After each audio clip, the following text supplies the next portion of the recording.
Good evening and welcome to the regular session of council for the municipality of Bayham. This Thursday, May the 2nd, 2024, 7 p.m. and I will call this meeting to order. I will remind members of disclosures of pecuniary interest and the general nature thereof. Yes, Councillor Chilcott. Thank you. As president of the Bayham Historical Society, I'm going to claim a conflict of interest voting on the items required for action. 13.1.2A. All right.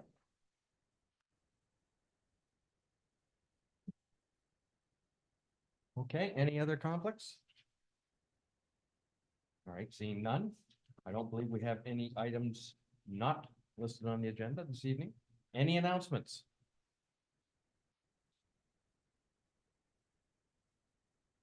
Deputy Mayor? Thank you, through you, Mr. Mayor. Just wanting to thank those that were from the Bayham area that attended the Elgin County Women in Leadership event that was held this last Saturday. We had some really great representation from Bayham and we had an excellent sellout show. So, well, I can say show, conference, and yeah, so we had a really good time. Thank you very much. Thank you. Councillor Chilcott? Thank you. Just a reminder, there is a mom-to-mom swap show at the hall this weekend from 9 till 2, I believe it is. Hopefully, some of the young moms can get out there and get some interesting items. Okay, thank you for that. Excuse me. Any other announcements? Excuse me.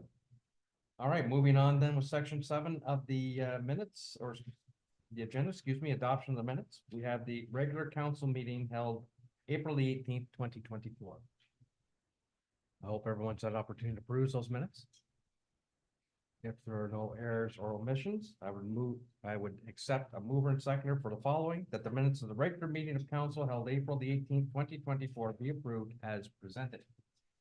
Moved by Councillor Emerson, seconded by Deputy Mayor Weisler, all in favor. That is carried. Thank you. Moving on down the agenda to section 11. 11.2 reports to council. We have report PS 0724 by Ed Rollison, manager of capital projects, water wastewater regarding the Port Burwell area secondary water supply system pipeline desktop condition assessment. Good evening, Ed. Good evening, your worship and members of council. The report before you this evening is regarding the Port Burwell area secondary water supply system pipeline condition assessment. Some background information, as council is aware, the Port Burwell secondary supply system is a transmission water main that serves our communities of Port Burwell and Vienna. The transmission main is approximately 34 kilometers long, extending from the Elgin area water supply treatment plant on Dexter Line, extending eastward into Bayham. Council is also aware that this system is jointly owned by the municipalities of Central Elgin, the township of Malahide, and obviously the municipality of Bayham, who is the majority partner rather, in that it takes the most flow from that transmission main. A little bit of history on the transmission main. It was installed in the late 60s. And then in the early 70s, 1971 was extended into the village of Port Burwell, followed by Vienna in 1977. Council is also aware that we have received a number of catastrophic pipeline failures on this transmission main, most recently in Q1 of last year. And preceding that, we had dealt with several other failures dating back several years. We're aware that this causes service disruptions, lengthy disruptions typically, that take out the water supply for our community, our fire protection. It affects our schools. It affects large users such as seasonally as the Port Burwell Provincial Park. So it has some significant impacts when we experience these failures. Council is also aware of several reports that have been brought forward. Most recently, one regarding water disruptions, where staff had given a breakdown of costs associated for such disruptions and potentially what was happening. And as well at that time, the Ministry of Environment had some concerns as the frequency of these failures were increasing. Upon receiving that report, as we move forward, staff with successfully completed training with the fire departments, Chief Bernick and myself put together a training program for both departments. And there was a refresher given on the operation of fire hydrants, as the operations of our water system are significantly impacting what's happening on that transmission main, specifically related to surges, reverse flow, or transient flows, where in the event of a fire, there's a large amount of water being drawn, typically in the range of 45 liters a second from one fire hydrant. So we have a massive amount of velocity traveling down that transmission main. And when hydrants are open and closed, open and closed, open and closed, particularly if they're operated abruptly, that velocity and that speed that's coming down that transmission main has to stop abruptly from that fire hydrant, and it creates a reverse flow, or that transient, and it wants to collide on itself within that transmission main, thus creating increased pressures and reverse flows that have been monitored all the way back 7 kilometers back to our shared water tower on Nova Scotia line. So since then, as I mentioned, we have successfully implemented a program, and it was well received by the fire department. And we all recognize that operation staff, whether it be water, wastewater, public works, contractors that we permit to utilize water under municipal staff supervision, or the fire departments, that it's important that the operations of our local distribution systems are operated with the utmost care and extremely fragile. So as a result of this information, Your Worship and Council, you also be aware that as part of our 10-year capital plan that I brought forward as a placeholder, which is known as W10 in 2028, we put a $15 million placeholder in the capital budget in the event that that water main is aging out, and history is telling us that it's experiencing failure rates that are of concern.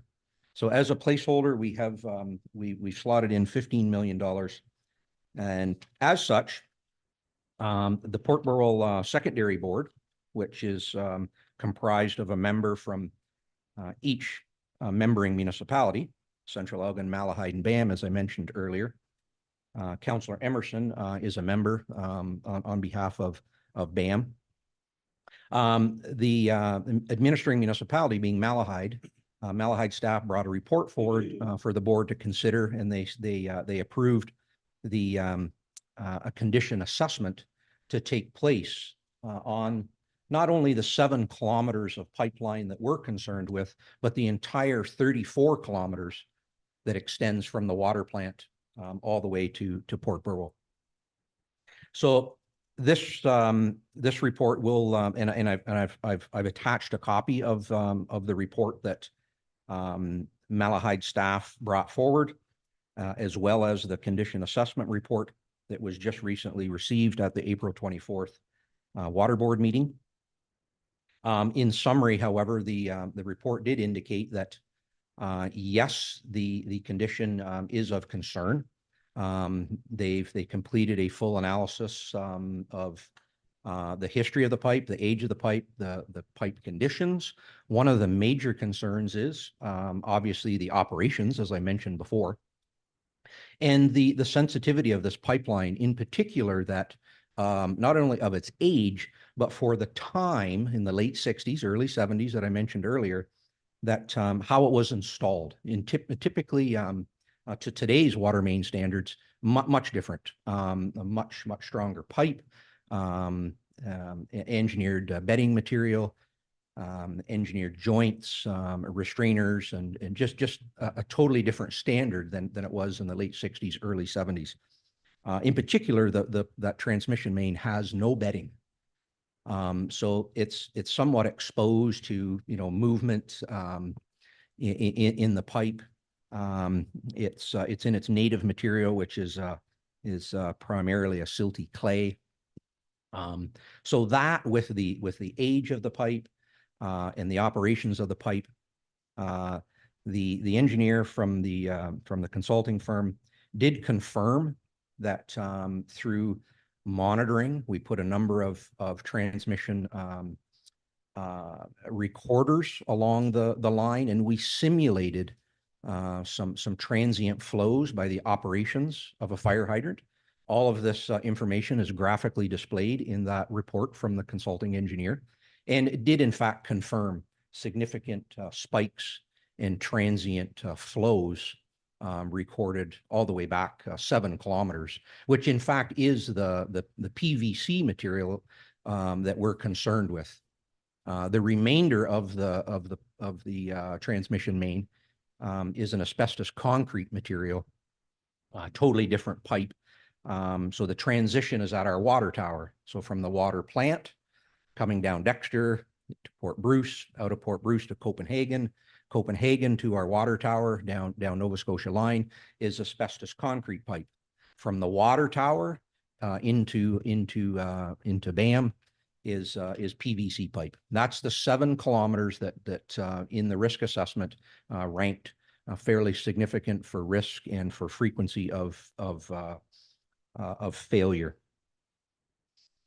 So, Your Worship, in the report, you will see that the consultant is suggesting approximately a $21 million price tag to replace approximately 7 kilometers of that PVC pipe, which does put us at an approximate share of 13.2 million. And again, we have a placeholder of 15 million out in 2028. The consultant did not commit or suggest that based on the risk that this is something that needs to be dealt with immediately. However, it was brought forward, the board approved the report as approved by as recommended by the administering staff, that accepting the report, acknowledging that the report was valuable, and that potentially some future mitigating technologies could be put into place. In the meantime, we know this very fragile. Fire department's on board. We know the sensitivities. We want to posture ourselves with having an engineer, do the engineering review of the pipeline so that we are prepared in the event that there is a grant opportunity, provincial or federal, in the coming years, that we are all aware that these types of grants are there's a need for shovel readiness. We've seen that. Experience has showed us this several times. We need to be ready. But in the meantime, staff will be looking at the potential of mitigating technologies that could potentially be put in place if we have to extend the life of this pipeline even further. Things such as surge reduction, surge suppressors, things like that, maybe the possibility of some additional air release valves. Again, I can't emphasize enough that this pipeline was put in the late 60s, early 70s. Repeat myself again, the technologies for a water main are much different than they were. And quite honestly, there's more demands on the water system. The operation is different. There's more frequent flushing, sampling, things of that nature, because of today's regulatory requirements. So with that, your worship, that's the information before you. We have, like I said, the attachment from the Port Burwell board meeting on April 24th.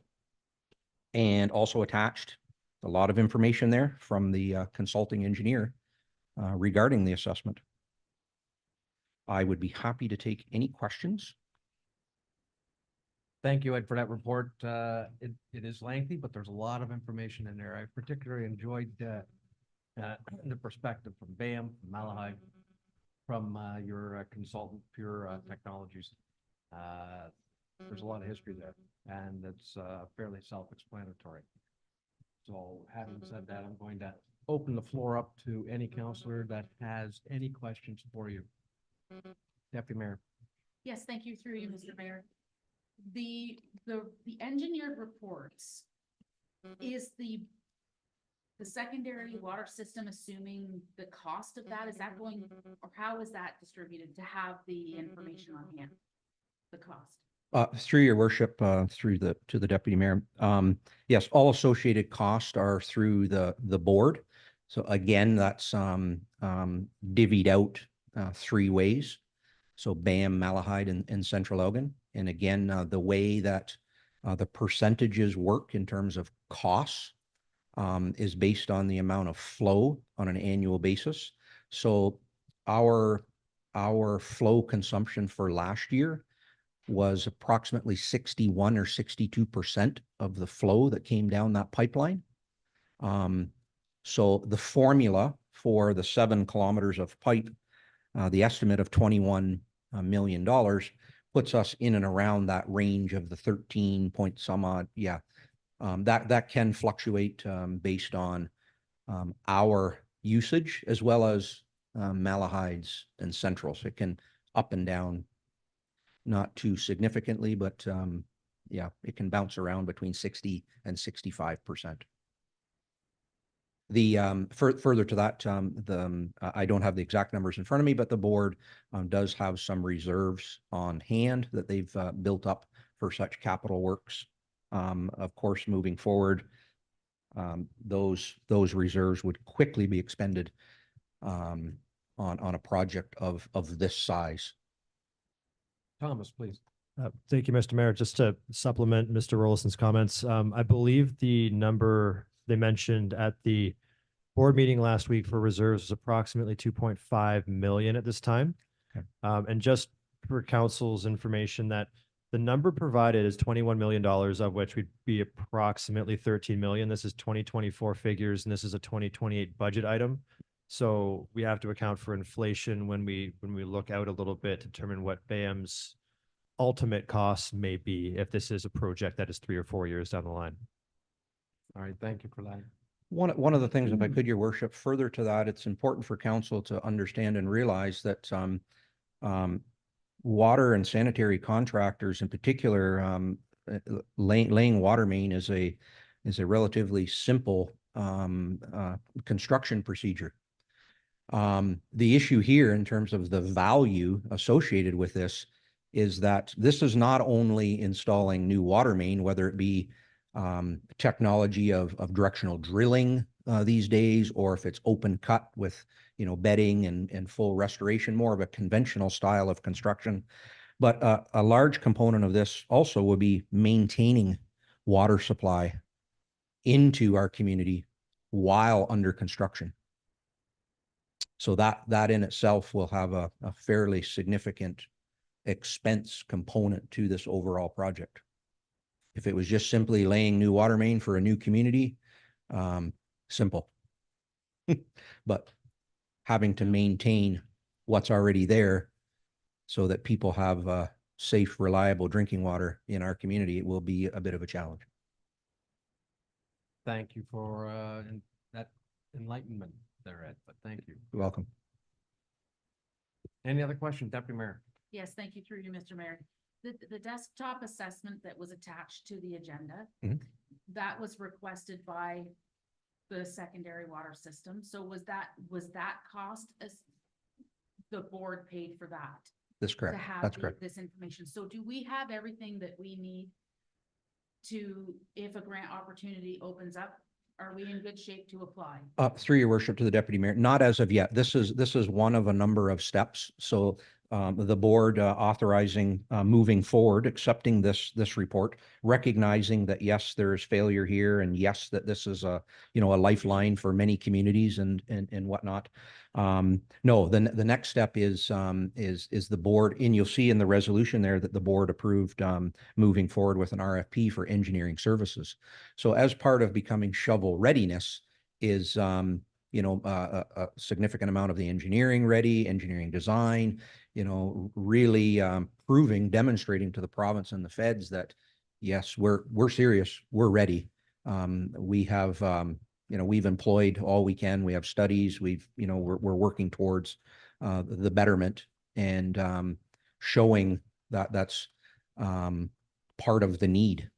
And so we're working towards there. It's a number of steps, and hopefully we'll get there.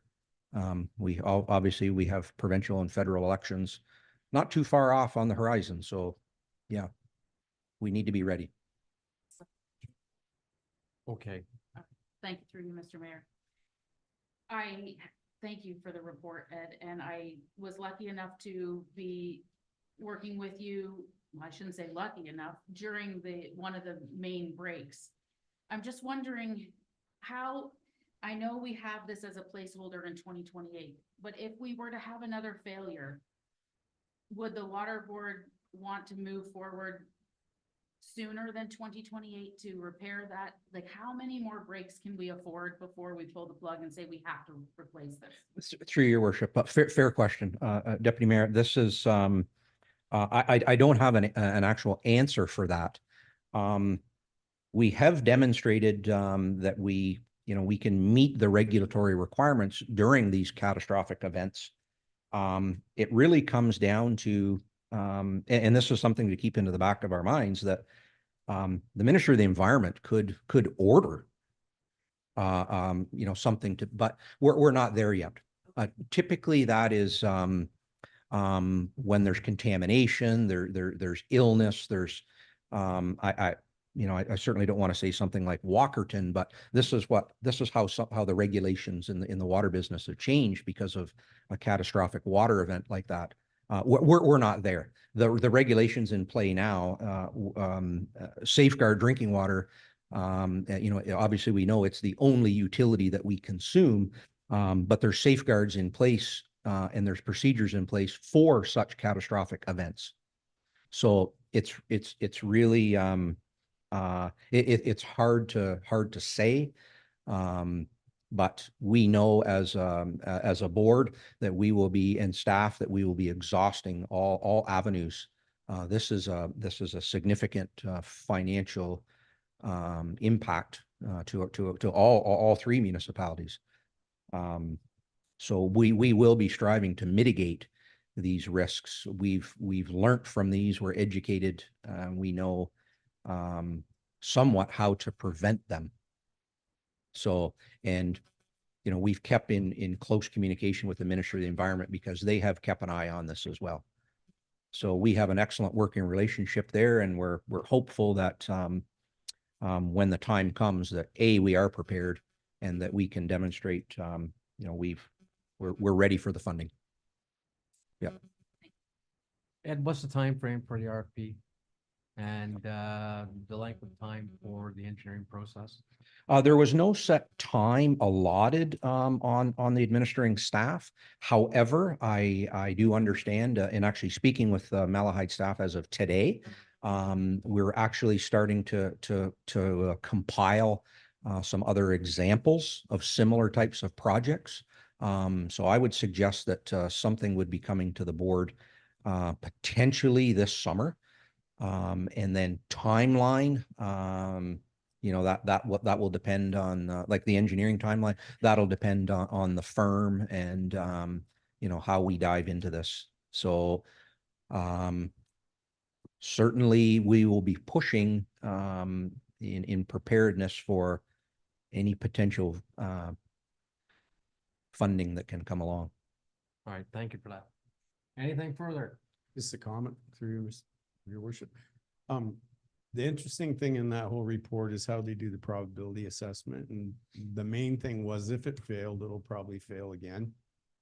Right? So I think that's why it's really important to consider it, the pressure relief and all that kind of technology that's available, because even if we can extend the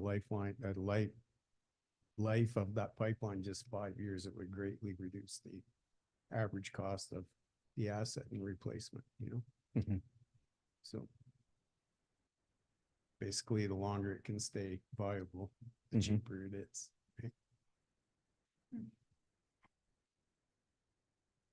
I guess I must be too tired to understand the economics, but that's okay. If we don't have any more breaks, yes, I can understand that component of it, from a variable cost to operating, but I can't imagine this thing's going to get cheaper over time. No, but you're spreading that cost over another 5 years or something. And it's 5 years. I know the cost is there, but you get more life out of an already I installed asset. I appreciate that. Yeah, okay, thank you. Deputy Mayor, Thank you through you, Mr. Mayor. Just one more question, if I may, Ed. can you take 3 minutes to do it? Yes, I can, I promise. Just one more quick question. When you've repaired and mitigated against the breaks, are you fixing the bed when you're putting the new pipe in? Because I know the condition is significantly impacted because of how it's been laid. Yeah, through your worship, to the deputy mayor, yes.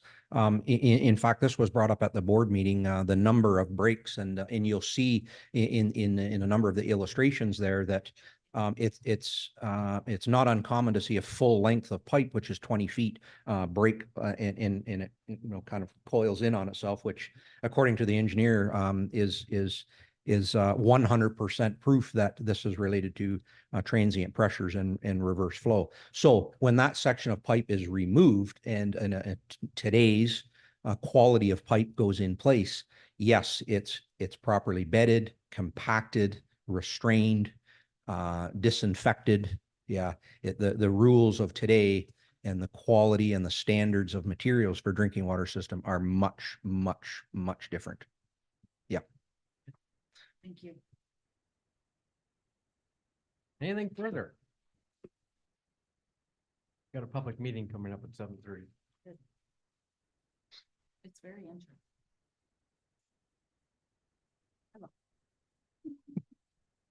Water is everything. That's right. Okay. Okay, again, thank you very much for that report, Ed. You're welcome. It's very enlightening. It is a major piece of infrastructure that's important to the community. Absolutely. And, who knows, maybe there might be a synergy that comes along to help us out along the way. Absolutely. Perfect. All right. We have a motion before us that reads a report PS 0724 regarding the Port Burwell area secondary water supply system. Pipeline desktop condition assessment report be received for information. Yep. Councillor Chilcott will move and Deputy Mayor Weiser will second. All in favor?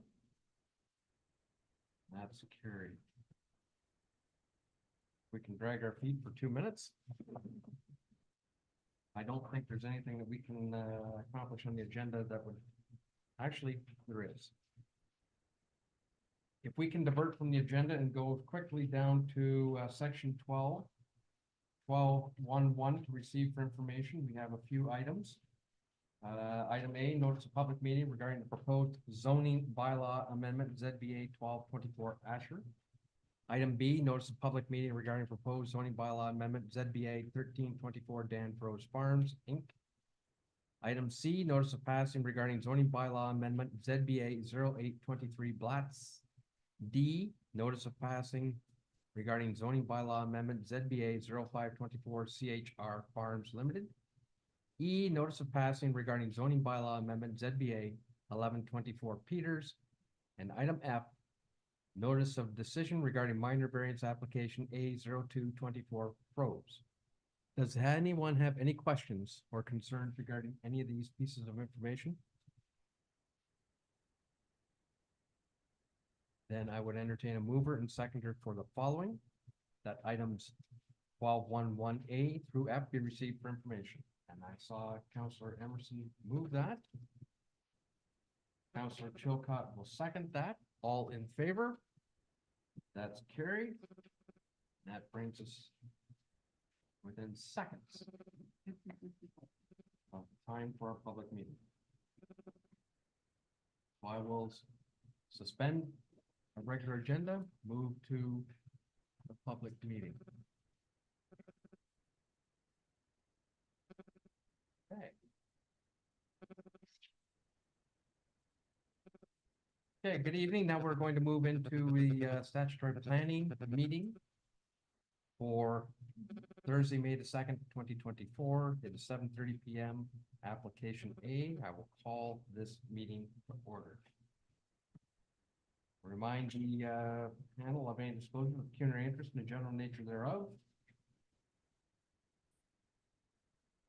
And tonight, we're dealing with proposed zoning bylaw amendment ZBA 1224 Asher at 11184 Plank Road.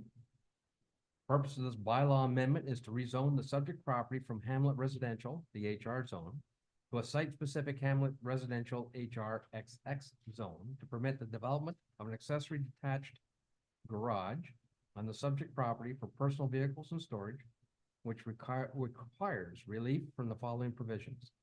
Section 4.2C to prevent an accessory building in the front yard. Section 4.2D to permit accessory building closer to the street than the main building. Section 9.5.1 permit a maximum height of 5.8 meters, whereas 4.5 meters is permitted. Section 9.7 to permit a maximum floor area of 187 square meters. Includes the existing 18.9 square meter shed to be relocated. Whereas 75 square meters is permitted, and section 9.10 to permit a minimum rear yard depth of 2.9 meters, whereas 9 meters is permitted.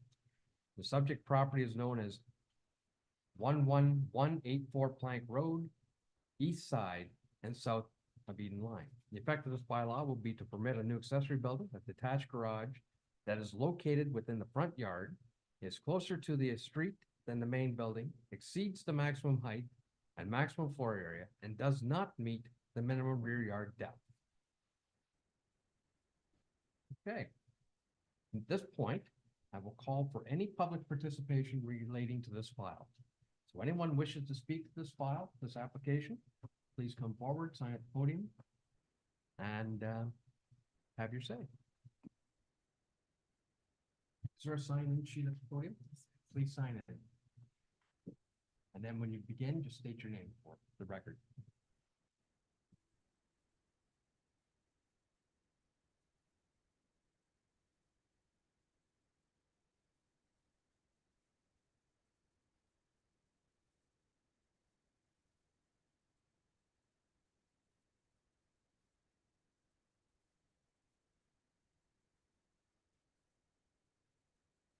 Hello, Your Worship, and councillors, and Deputy Mayor.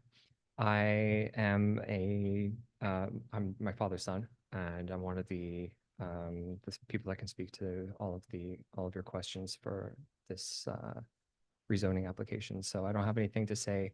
I think I've included enough information in the application, but I wanted to present myself to answer any questions that you might have. And your name? Eaton, Ethan. sorry. Asher? Yes, like the Eden Center. Nice to meet you. Okay. We'll hold off on that for a minute. Does anyone else have any thing they wish from the public to contribute? Typically, council has their opportunity to do the questions when this zoning bylaw comes before them. This is the public participation night. Mhm. However, if anyone has a quick question they wish to put towards Mr. Asher, I'll permit it. Usually we'll have a report that comes forward which explains a little more, that's all. You had anything? We're all No. good? Okay. Okay, well, thank you very much. Thank you. I understand there's no correspondence with this file. That's correct, Mr. Mayor. I understand there is no other business, That is correct. which brings us to the adjournment for this public meeting. That the zoning bylaw be considered at a future meeting of council, and that pursuant to the Planning Act requirements, the public meeting for zoning application ZBA 1224 is now completed at 7:34 PM. Do I have a new mover and seconder for that? Deputy Mayor Weiser, Councillor Emerson. Second, all in favor? That is carried. Okay. I'll let the sign-in sheet be changed.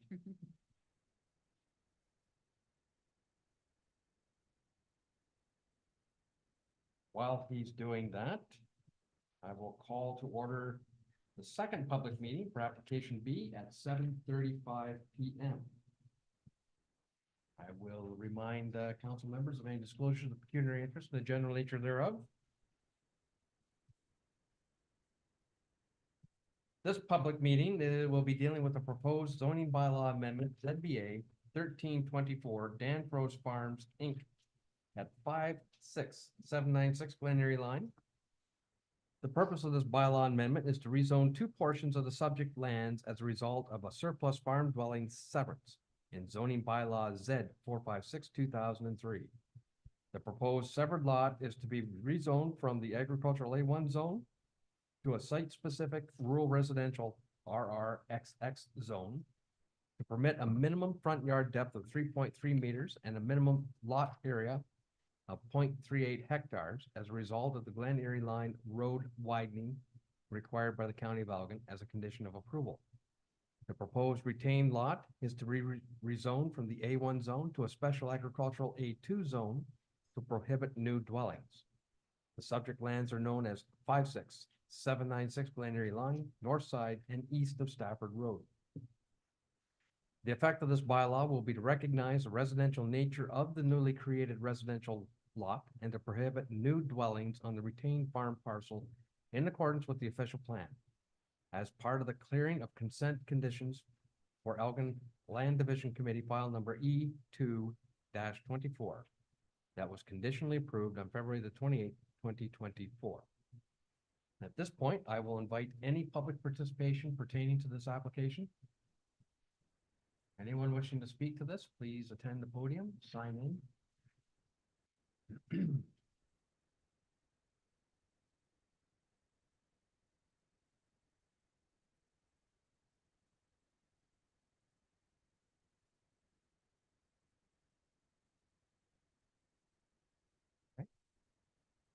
I would note that there is no correspondence, That's correct. no other business. That is correct. Brings us to the adjournment. Need a mover and seconder for the following. That the zoning bylaw be considered at a future meeting of council and that pursuant to the Planning Act requirements, a public meeting for zoning application ZBA 1324 is now complete at 7:38 PM. Do I have a mover and seconder for that, please? Councillor Chilcott will move, Councillor Emerson will second, all in favor. That is carried. We are adjourned from the public meeting.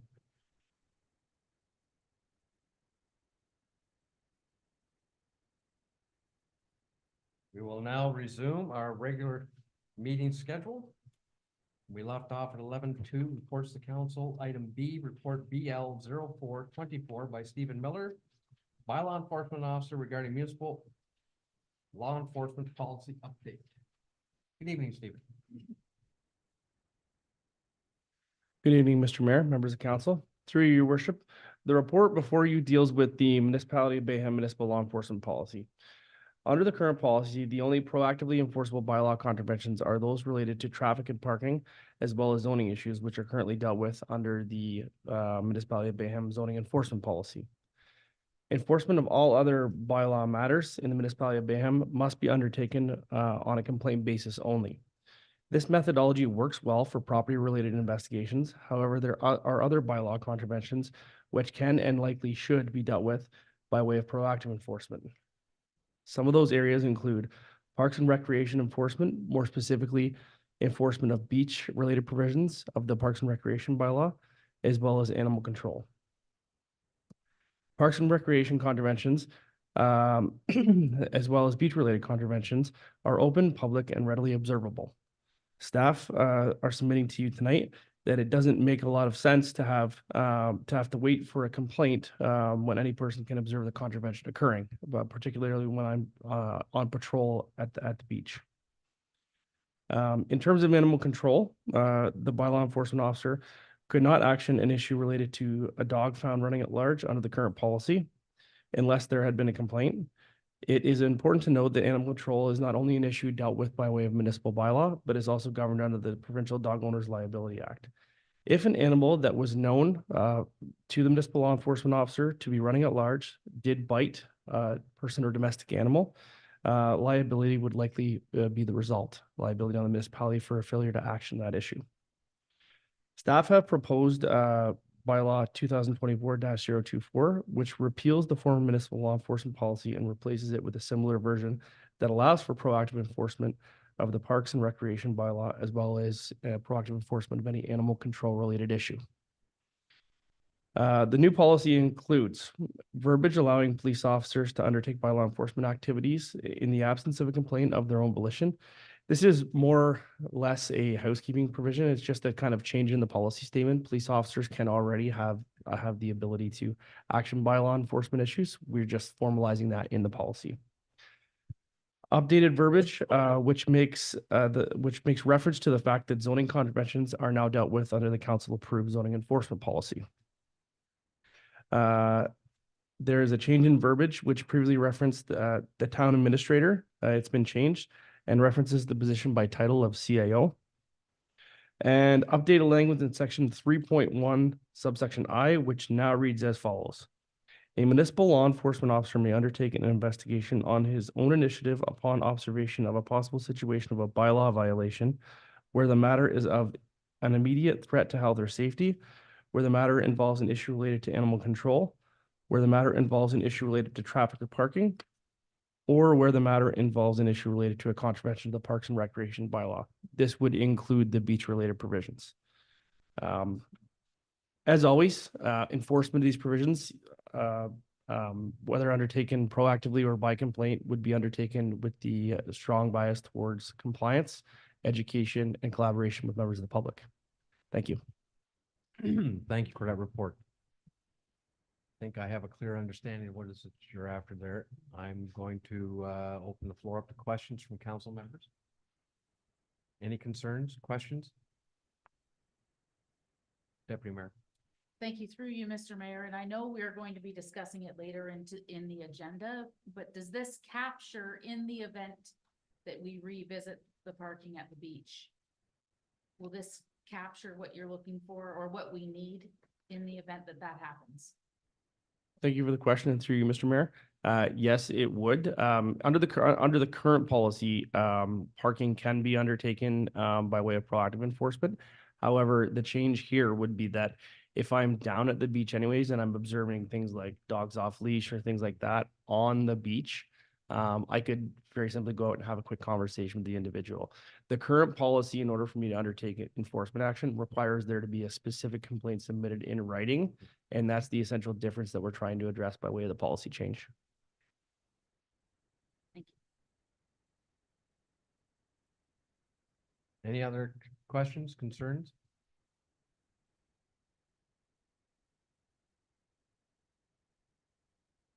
I will admit, Stephen, that I was under the impression that should staff be out and about and happen to see something, they could have actioned it anyway. But I understand what you're getting at, that we have a complaint-based system. It's still predominantly going to be a complaint-based system. You're just asking for a little more proactive opportunity in a couple of areas. And I can see the need for that. Any concerns? Okay with it? Just one question through you. Please. Worship. If we're gonna tie ATVs into this, why can't we consider plated and insured side-by-sides and stuff like that for non-major highways and loosen that up a bit? Because, you know, Malahide and other people allow that kind of stuff. Like, I'll offer a comment first, and if staff want to jump in, they can. First of all, Malahide allows it on certain portions of designated roadways or trails. The county of Elgin does not permit Elgin, or excuse me, the municipality of Bayham follow suit, since if you're gonna go anywhere in that distance, you're gonna cross a county road. So, and it limited liability exposure to the municipality. That's why that action is taken. It's OPP, primarily OPP enforced. However, I understand I've heard a complaint, but I won't say anything tonight about it. But if there's responsible riders out there, I really don't take issue with it. But if it's in the policy and you don't take issue with it, doesn't really matter what you think. I know it doesn't matter what I think. I just, you know, like, if you're going to Valley Variety or someplace on a quad and you have a plate, not a quad, but you know, a plated vehicle or something. I don't know. There's other ATV friendly communities. I see the signs when I'm driving throughout Ontario. I don't know why we can't be as well.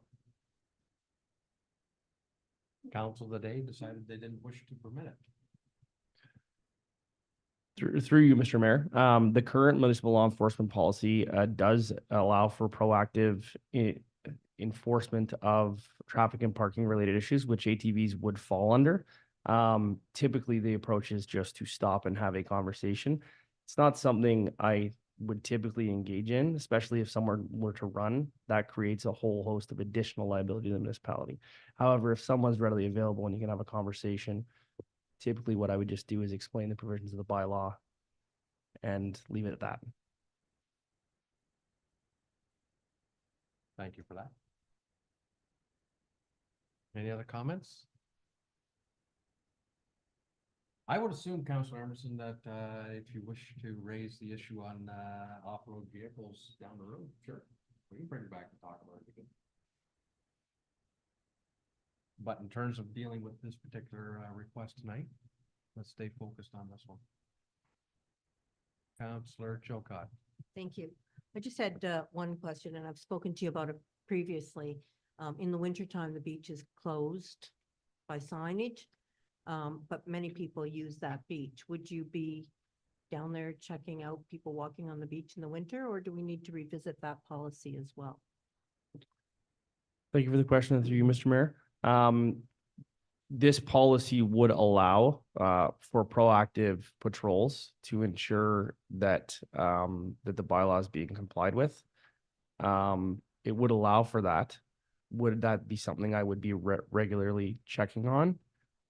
Maybe not, depending on whether it was raised as an issue. Okay.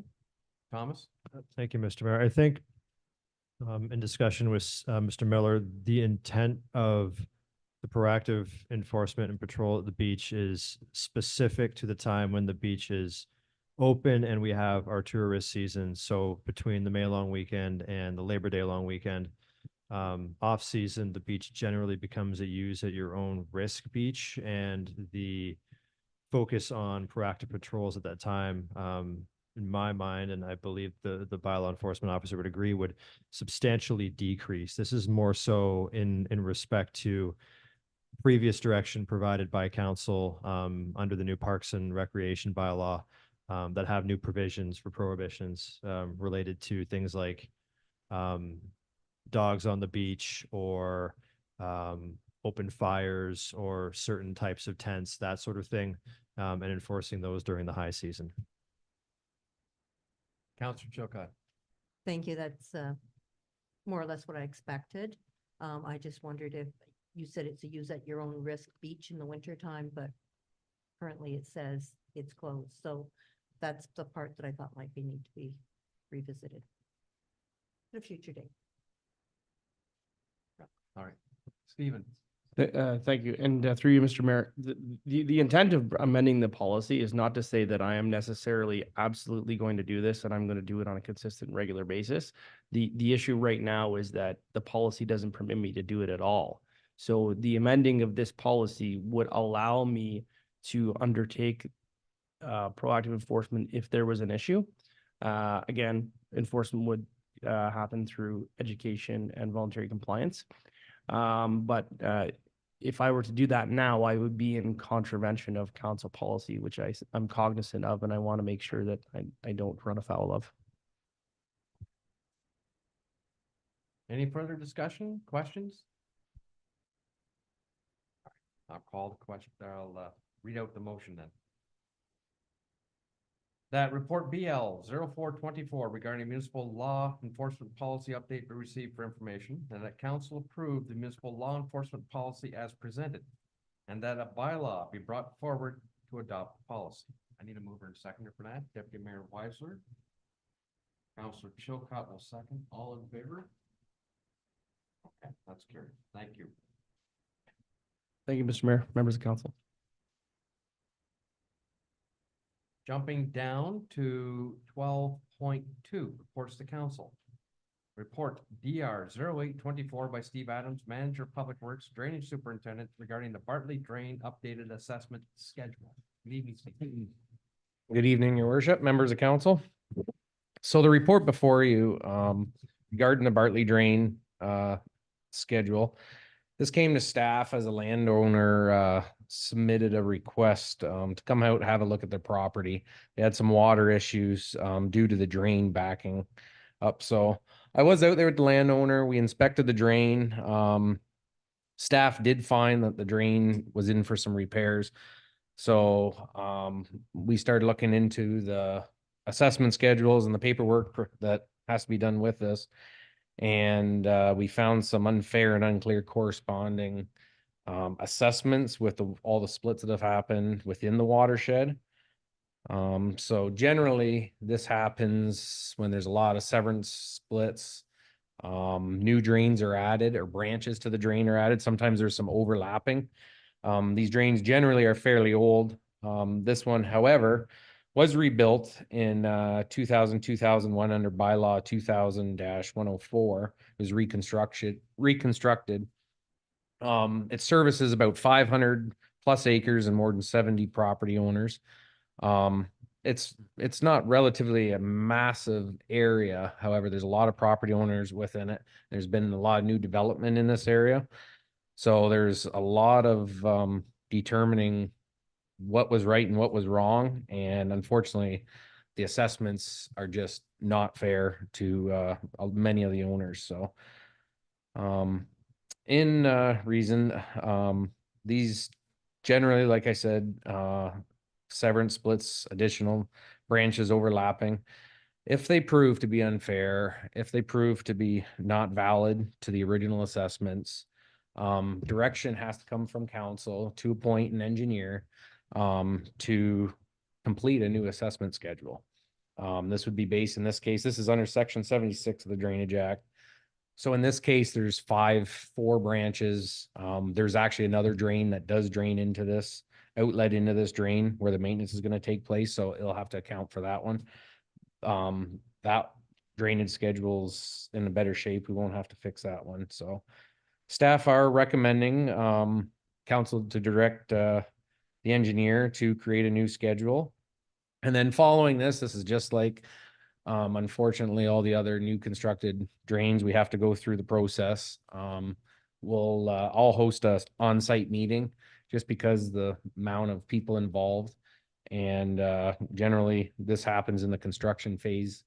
We bring them all out. Everybody can tell us if there's something we're missing, something we don't see. Those things, that's the time that comes out. And then hopefully we don't have to bring them into the chambers to meet and discuss it at that time. So following within the report, it has the steps. No different than a regular drain once we receive the report. And yeah, any questions? I'm here to answer them. Well, thank you for that, Steve. That as you say, it's like going through the application for drainage, but at the same token, there will be no engineering per se. It's just the reassessment taking place. How long of a time frame do you expect this to take? Well, it's a great one. Talking to the municipal engineer, because of the range and the difference, we won't see anything for a couple months. I am not permitted to do the maintenance to this drain until after the summer, after the fish season. There is flowing water in it, so my Long Point permit has to permit it later in the summer. So the timing, it's good, it's bad. It's not, the debris in the area was cleaned up that was causing, the initial. So moving ahead, however, there has been no maintenance to this section. So that's why we're trying to move ahead. working on inspections through the municipality, there's many of these drains that unfortunately we're gonna be seeing me up here for, so. But we're gonna work through them one at a time and hopefully get them under control. Thank you for that. Does any member of council have any questions for Steve? Gotta do what you gotta do. All right, we have a motion that reads a report DR 0824 regarding the Bartley Drain updated assessment schedule be received for information. And that the council of the municipality of Bayham appoints Spreet Associates to prepare an updated maintenance schedule pursuant to section 76(1) of the Drainage Act for council's consideration. Mover, Councilor Emerson. So many seconders. Look at that. Deputy Mayor Weisler, all in favor? That's carried. Thank you. Brings us to section 13, Finance and Administration, 13.1 Correspondence, and 13.11 to receive for information. A number of items. We'll go through them one at a time. Item A, Municipality of West Perth regarding the Conservation Authorities Act. Item B, Municipality of Huron Shores regarding urging the government to promptly resume assessment cycle. Item C, Loyalist Township regarding housing funding. Item D, City of St. Catharines regarding provincial regulations needed to restrict keeping of non-native exotic wild animals. Item E, Municipality of St. Charles regarding the provincial and national firefighting strategy. Item F, Town of Grimsby regarding endorsement of Bill C-63 in the House of Commons. Item G, City of Peterborough regarding jurisdiction of Ontario's Ombudsman. Item H, the Municipal Property Tax Assessment Corporation, the 2023 reports. Item I, the Municipality of Bayham regarding notice concerning the proposed closure of a highway, Snow Street Road Allowance. Item J, Municipality of Bayham regarding notice concerning the proposed closure of a highway, Bay Street Road Allowance. Does anyone have any questions or concerns or wish to make a comment on any of these items of correspondence?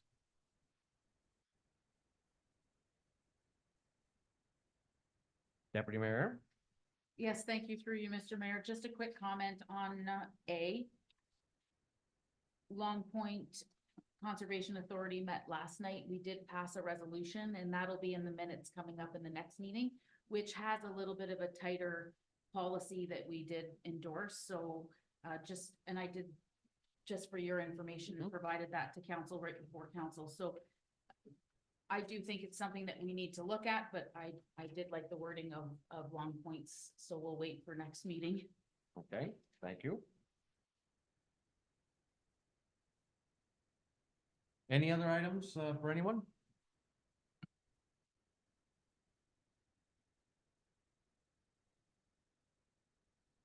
It's nice to see that others are urging the government to promptly resume the assessment How many- cycle. How many times have we, Keep going back and urging, but it's a good read. and MPAC's corporate reports are quite lengthy, a lot of information in there. They haven't been idle, but at the same time, I think they're chomping at the bit to get going. All right. If there are no further questions or comments, then I will need a mover and a seconder for the following, that items 13.11A through J be received for information. Councilor Emerson will move, Councilor Chilcott will second, all in favor. That's carried. Thank you. 13.12, requiring action. Item A, we have the Bayham Historical Society regarding the Port Burwell Lighthouse restoration. Anyone going to be speaking to that? Mr. Mayor, I can provide some brief comments. Thank you. This correspondence came in from the Port Burwell or Bayham Historical Society in respect to the lighthouse on May the 21st or March the 21st rather. Essentially what they are requesting is they're advocating for the restoration of the lighthouse with period materials and requesting that funds be allocated immediately towards some of the pre-design and design work to demonstrate that the municipality is willing to move forward with the project at this time. recommending the installation of a donation thermometer, quote unquote, or a QR code donation scanner that will hopefully be able to encourage further donations towards this project. Correspondence is put before you for consideration, and I'll leave it with you in case there are any questions. But I would advise that based upon discussions that I have had with A-Link, that the $60,000, $55-ish thousand that we currently have in the reserve won't get us even to 50% complete construction drawings. It will allow us to start the process, but there is still more money needed to get us to the point where we have something that is tender worthy or grant worthy. All right, thank you for that. Mm. I'm reading the correspondence over and I assume they're recommending that we install, like the municipality install the thermometer, the municipality install a Q code donation. That's correct. Okay, I'll reserve my own private opinion.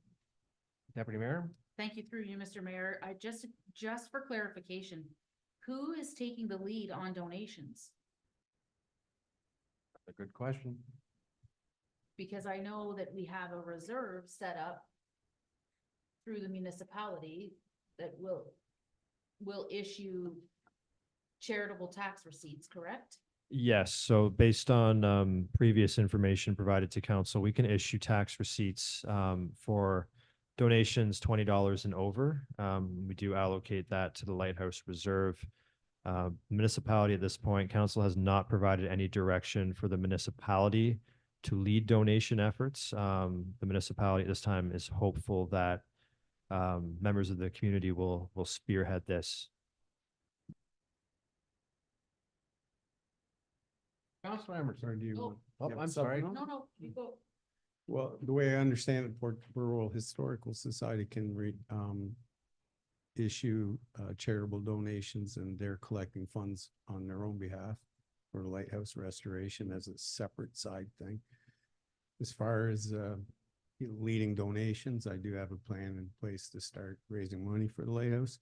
It will be announced right shortly, and so there's going to be, I guess I'm assuming, I'm not assuming, there is 2 avenues for people to donate to the lighthouse restoration.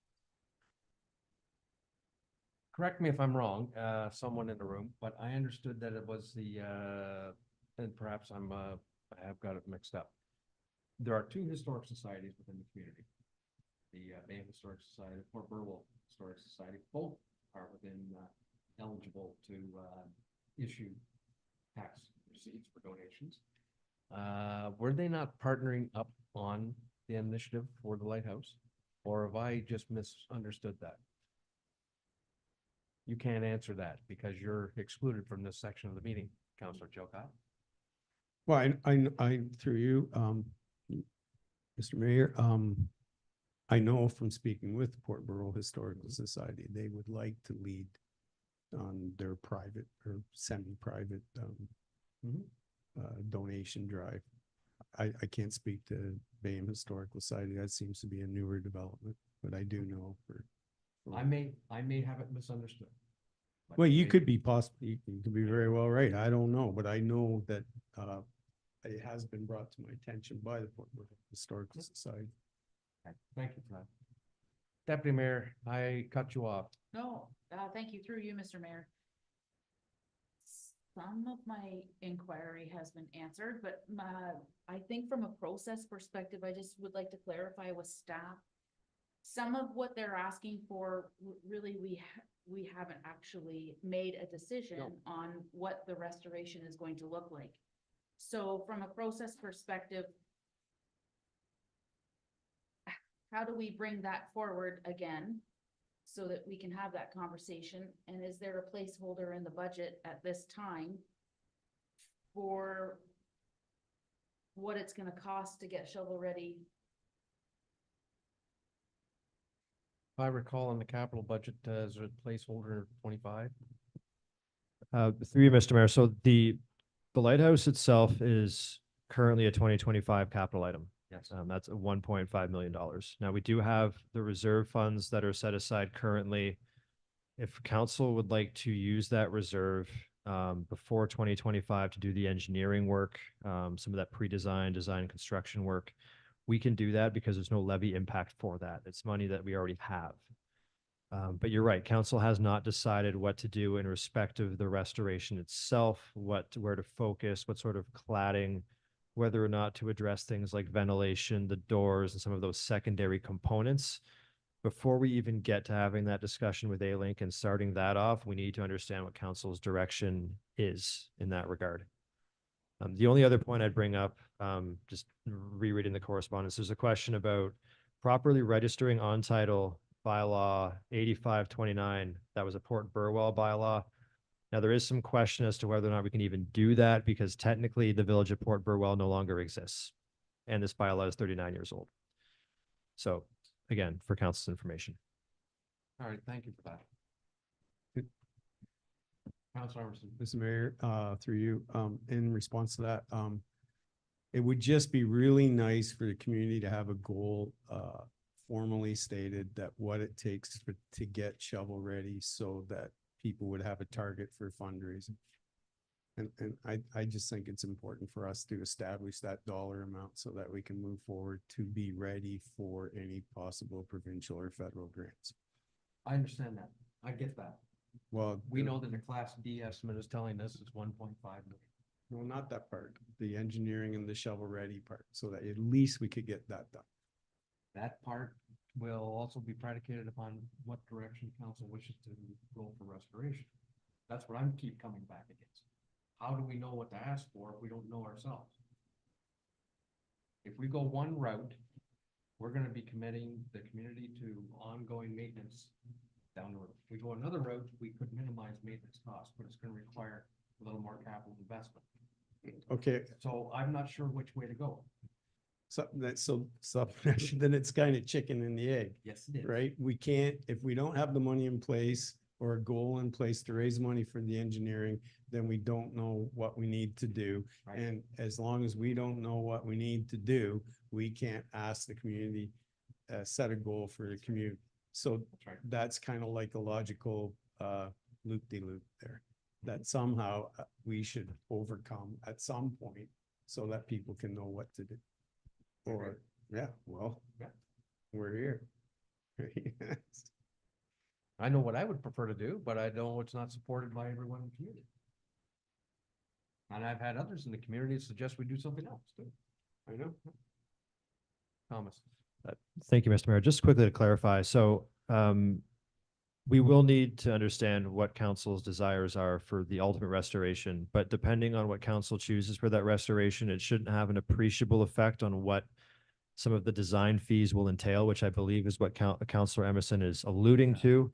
I would suggest, based upon the estimate that we received from A-Link last summer, and baking in an extra couple of $1,000s here for, slush of cost, you're probably looking at somewhere between $95,000 and $100,000, and that will get you the pre-design, the design, the full-on construction documents and permitting, and a little bit of money set aside already for tendering, should we be able to go that route. That money would already be set aside.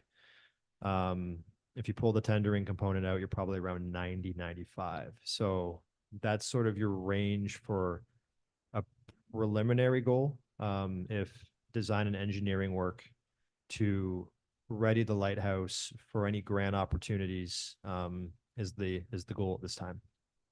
So if we were to use the reserve, through you, Mr. Mayor, excuse me.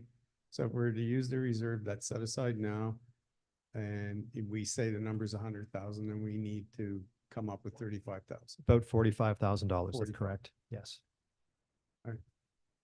Or Well, wait, well, how much is in the reserve fund? 55. Oh, 55. I don't know why I thought it was 65. All of a sudden, I didn't know how to subtract, wishful thinking. which is, quite possible. So if you were to commit the reserve as is right now, that would get you 50% of the way. About 55% of the way, yes.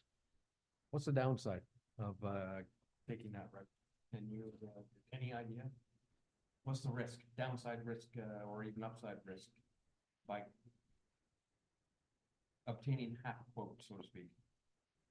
Well, if you're going to obtain half a quote, then I mean, you're reducing yourself. The benefit is reducing yourself from a class D to say a class C estimate. You're not class B. You're still baking in some assumptions, some contingency.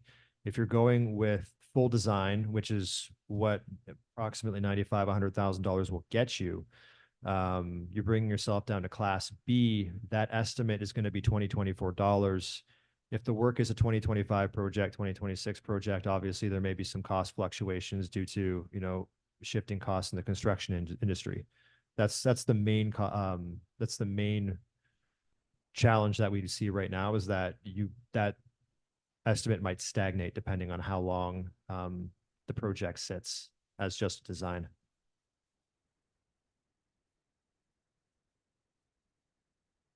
If we went ahead and found the resources somewhere and went ahead and got the engineering done,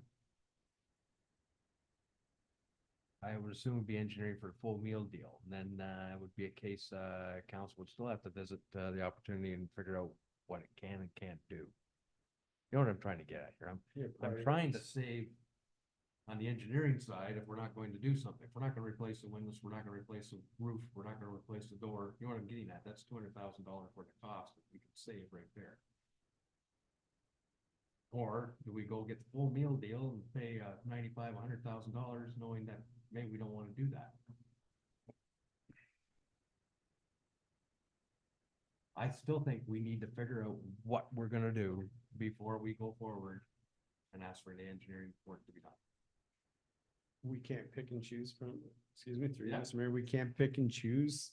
If you get the full engineering report, we can't prioritize parts of We it. can, but at the same time, we've paid for the engineering of it that we're not, may or may not use. That's correct. So the engineering to make it tender worthy would have to be basically maximum detail. You're basically specifying to anybody bidding, these are the specifications based upon engineered drawings that we need to put into place. So if the lighthouse restoration is designed based upon what was proposed for Maylink, say, you've got your cladding, you're doing your doors, your windows, your ventilation, you're doing your structure. It's all going to be included in the documents. And then if council decides to change the windows or change the ventilation or change the cladding later, that's a change order and that's an extra cost. So council really has to have an idea of how they want to approach the restoration before we go with the engineering. Otherwise, we're going to end up in a change order and that's just an additional cost. That's my reticence. I know it's foot dragging, but no, that's my concern. Deputy Mayor. Thank you, through you, Mr. Mayor.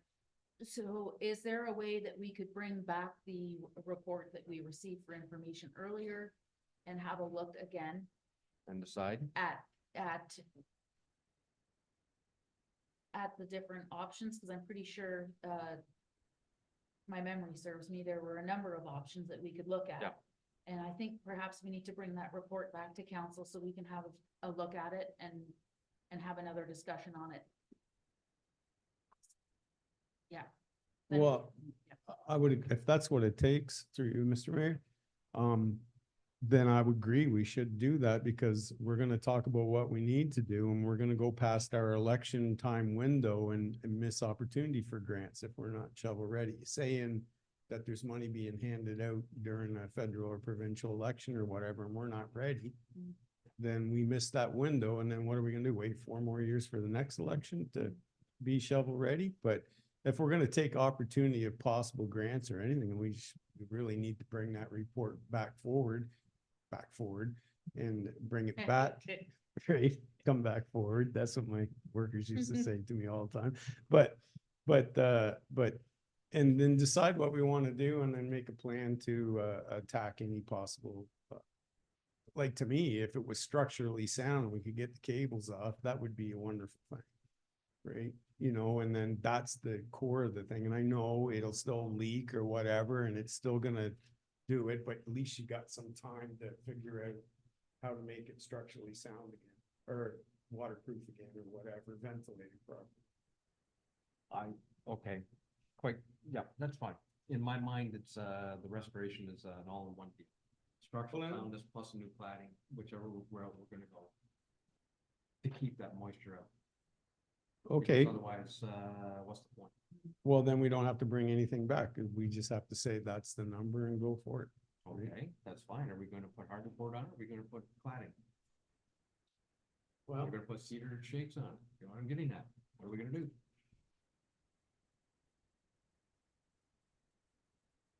Are we gonna commit the community to 5-year or paint job every 5 years?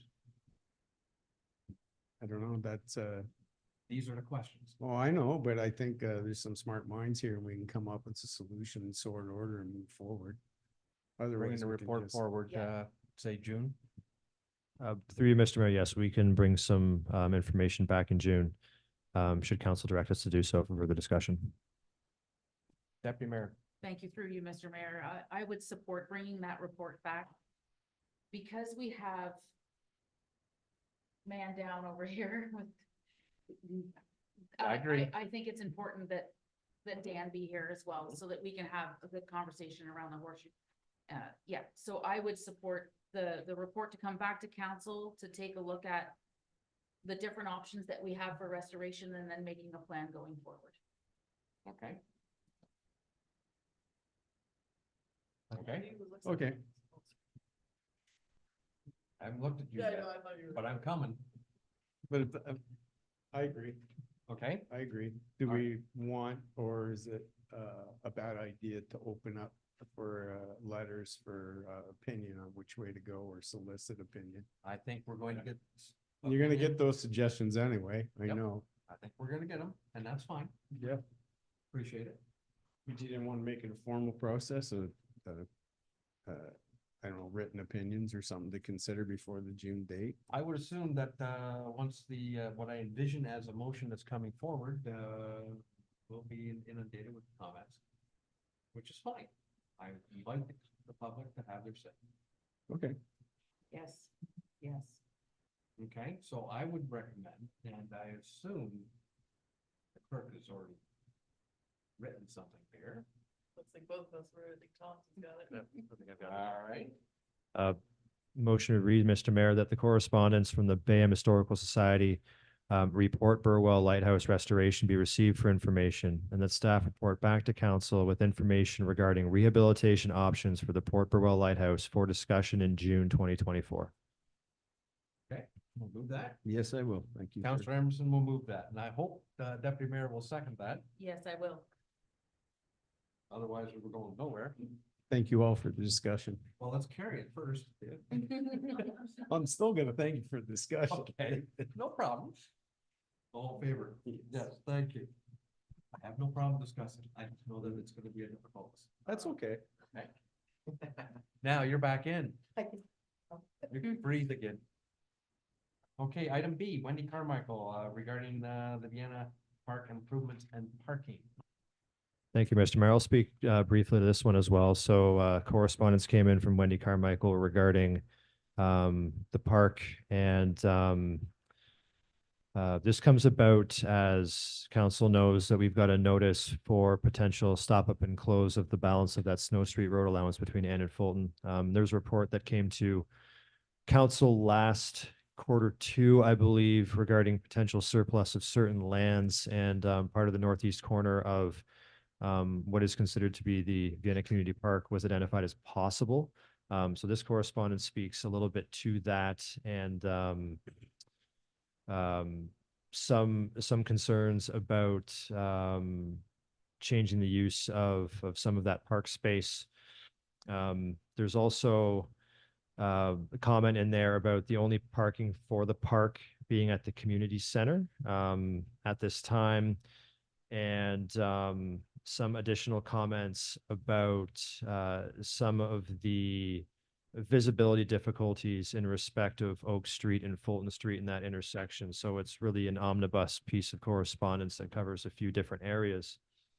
I will leave it with council for consideration at this time, but as council hasn't made any formal decision regarding surplus of any lands in the municipality, it may be premature to consider this outside of simple receipt for information. So again, Mr. Mayor, we'll leave it with you and council to discuss. I believe Steve Adams is still here if there's any questions about the visibility around Oak and Fulton and any implications for roads. All right, thank you for that. Does anyone offer or have any comment and or questions? Yes, Councilor Emerson. I do. If we can parse out a piece of it, I do think she speaks to a important part of the park down by the creek. I still maintain that we need to petition the county again for a community safety zone or a crosswalk, because it is dangerous. That's a main thoroughfare, and I know we can't do traffic calming or anything like that, but I really do think that section needs a community safety zone. She speaks to that in one part here about the park downtown. The current park in Vienna is neither safe or functional park 12 months of the year.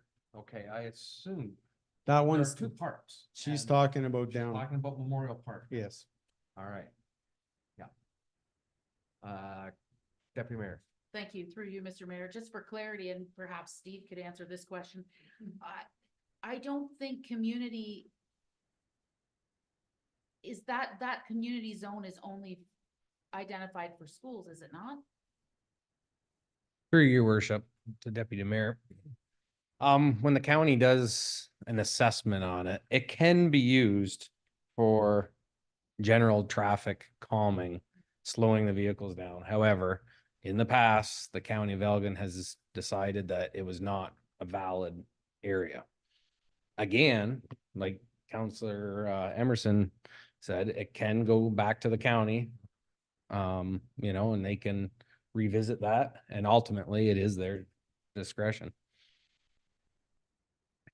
Deputy Mayor. Supplementary, thank you, through you, Mr. Mayor. So I have to agree. We've had issues with speeding coming down that hill. And there is a blind spot when you come around the corner, you're like right there, and there's oftentimes a lot of people kayaking, they'll unload their kayaks right there at the bottom of the bridge. I have some significant concerns about that area, and I don't know what the traffic calming measures could be. We've investigated this multiple times.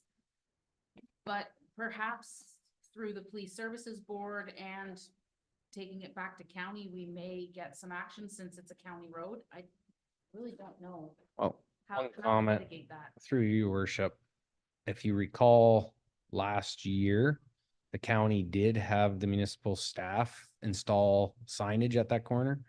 We ended up putting up 8 chevrons. That was their decision at that time to help, you know, lighten up the corner at nighttime. There has been many incidents at that corner. There's other options on those reports that go to the police on why things have happened at that. However, yes, it's unfortunately all we can do is push, you know. Also remind Deputy Mayor that we plan on moving that kayak launching Yes, and absolutely. loading area Mhm. this year. Because I've seen the surveys, or at least the bill. Fingers crossed. Okay, so I guess that would be an option, Councilor Emerson, like, I would agree with you on some respects, because we're still in process regarding Snow Street, maybe it's premature, but with respect to That part. further investigation on, plans. I would really appreciate if we could ask again and just, I don't know, even that 10-kilometer reduction for a quarter of Stretch. that 200 Yeah. meters. Mhm. Right? Deputy Mayor? Yes, thank you, through you, Mr. Mayor. Just another clarification question for staff. I was under the impression that we had an agreement in place to use the parking at the community center for the pavilion. Can you confirm that for me, please? That's correct. It was part of the agreement of purchase and sale. One of the clauses that was identified by the purchaser was that they would permit the municipality to utilize the parking lot for patrons of the park.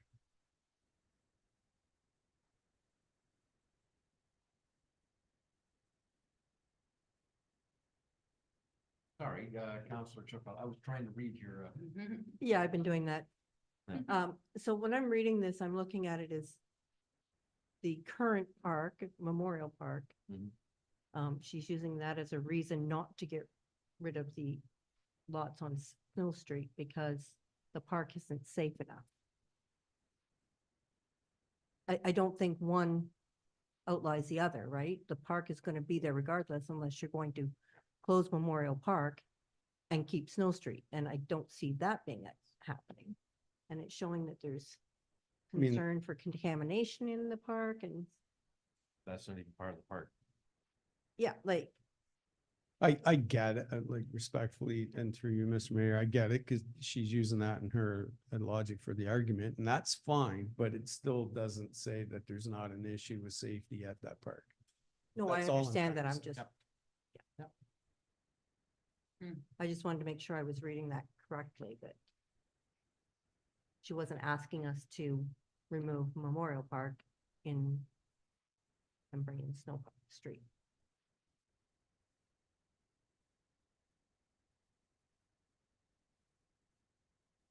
Any further discussion? Okay. Clerk, we've been able to, come up with something to capture the discussion? I believe so, your worship. Would you be able to help me out with the location of Plank Road at, would it be at the bottom of the bridge? Or is there a better way to describe it? Like road going to line Addison and, to, okay. Addison to Elm? or the next one, what's the next one? Oh, no, it's not, no. So. No, the far one. The farm. Oak. Oak. It's oak. Oak. Okay. It's Oak. Edison to Oak. Yes. So we have that the correspondence from Wendy Carmichael regarding Vienna Park improvements and parking be received for information, and that council for the corporation municipality of Bayham requests Elgin County to consider options for traffic safety on Plank Road from Edison to Oak.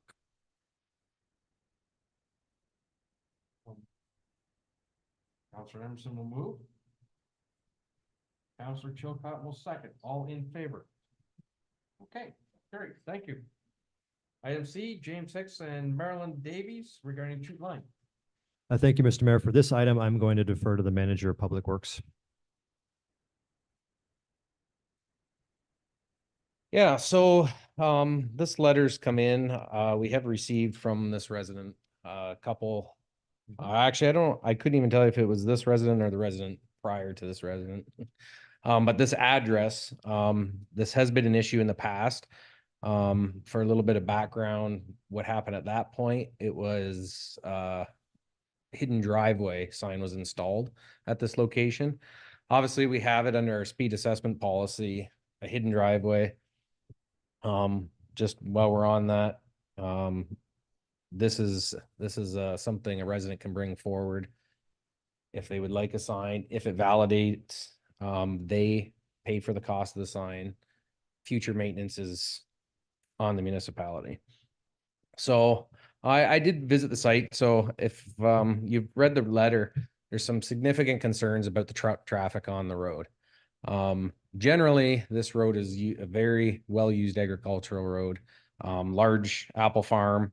The trucks they're referring to are generated by this farm for transporting from the main farm, from the fields to the main farm. So I tried to put as much info together here in the last week on the road, and I did a quick traffic assessment just to see at this time of the year, because I do have numbers from the summertime, from harvest season as well. Just to give you guys a brief little history on, or a little bit of numbers on the sign. So the average count at this time of the year, and this is a 3-year count average of 42 cars a day. The speed on this, the 85% factor on this is 60 kilometers an hour, which with the average speed of 46 kilometers an hour. So overall, the road is actually not really a fast moving road. It's indicated, looking at the traffic assessments from 2019 and 2021. So with those low traffic numbers, come harvest time in 2021, when the study was taken, we had 242 vehicles, sorry. At that time, we didn't have our counter we have now, which I can now take the vehicles and divide them into 3 categories. One being motorcycle size, bicycles, the other being cars, and the other one is semi trucks. So in this traffic count in the last, I did a 7-day count in the last 7 days. we had 12% were large transport trucks. I can't tell you what they were hauling at this time. However, they have been moving back and forth some equipment. So generally in this conversation, the concern is the width of the road at this location. I've studied this road many times. I have numbers on this road. So there's two locations that the road's 20 feet. A 20-foot road is actually is in the top 60-70% of our gravel roads is the widest road we have. Generally our linear meters this is a good gravel road for width. So whatever we do here, we have to account, every road's a little bit different. We have major issues on our hills everywhere we go. Because this road also only has a 45-foot road allowance through this area. So we're very limited on ditch work on the side. And at this location, we have steep inclines on both sides with lots of foliage from the trees. We have large maples.